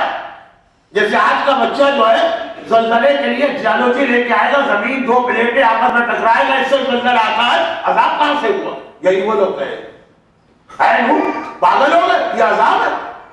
حضرت نوح نے کہا ہاں یہ عذاب ہے. کہا یہ عذاب ہے؟ یہ تو بڑے مزے کا تھا. گرمی ہے اس میں ایک دم سے بوندہ باندی ہوگی. گرم باڈی پر بدن پر جو ٹھنڈے ٹھنڈے پانی کے قطرے ڈبے مزہ آنے لگے. ریکنفرم کرائے یہی عذاب ہے. یہ عذاب اپنے اللہ سے کہو کہ اگر اس کے اسٹاک میں ایسے 10-15 عذاب ہو رہے تو وہ بھی بھیج دے. بڑا مزہ آ رہا ہے اس عذاب کے اندر. دیکھیں کبھی عذاب میں مزہ آتا بھی. شادی بیوی عذاب بھی ہے مزہ بھی ہے. دنیا کی ہر زبان کے محاورے تو ہوں گے ہی ہوں گے. نہج البلاغہ میں میرے مولا کا جملہ کوئی کہے گا کہ مولانا یہ ممبر جو ہے یہ جوکس کے لیے نہج البلاغہ کا جملہ ہے. عذاب بھی ہے مزہ بھی ہے. کہا کہ نہیں تو بڑے مزے کا عذاب ہے. اپنا اللہ سے کوئی اسٹاک میں ہے 2-4 اور دلوا. بیوی کے لیے ایسا نہ کہیے گا کہ 2-4 ایک ہی بیوی سے نمٹنا مشکل ہوتا ہے. کسی صاحب نے پوچھا اسلام میں شادیاں 4 کیوں رکھتے؟ مجھے کیا پتا کیوں رکھتے. اتنا پتا ہے کہ جب کسی کا میت کے جنازہ اٹھاتے ہیں تو 4 ضروری ہے کرنا. مگر قوم نوح کی بے حیائی دیکھیے، بھڑائی دیکھیے، بے شرمی دیکھیے، بے غیرتی. اور وہی حدیثوں میں یہ حدیثیں وہی منظر ہے کہ جو ہندوستان پاکستان میں پہلے ہوتا. ادھر ذرا بارش شروع ہوئی لوگ نکل کے چلے گئے باغوں میں، جھولے پڑ گئے. بچیوں نے یا عورتوں نے گھر کے پکوان پکانا شروع کر دیے. کہیں سموسے پہلے جا رہے ہیں، کہیں دہی بڑے بنائے جا رہے ہیں، کہیں نرسے کی گولیاں بن رہی. وہی ماحول بڑے مزے کا رہا، بڑے مزے کا رہا، بڑے مزے کا ہوا. کہتے کہتے ڈوب ایک قوم یہ اور ایک قوم یونس ہے. شرابی، کبابی، جواری، زانی، نبی کا مذاق اڑانے والے، شریعت کو پامال کرنے والے. حضرت یونس نے کہا عذاب آئے گا، مذاق اڑائے. دیکھ لیں گے تمہارے اللہ کی طاقت کون عذاب آتا. لیکن جب عذاب نظر آیا سر سے ٹکرایا پہلا بادل اسی وقت توبہ کر لی.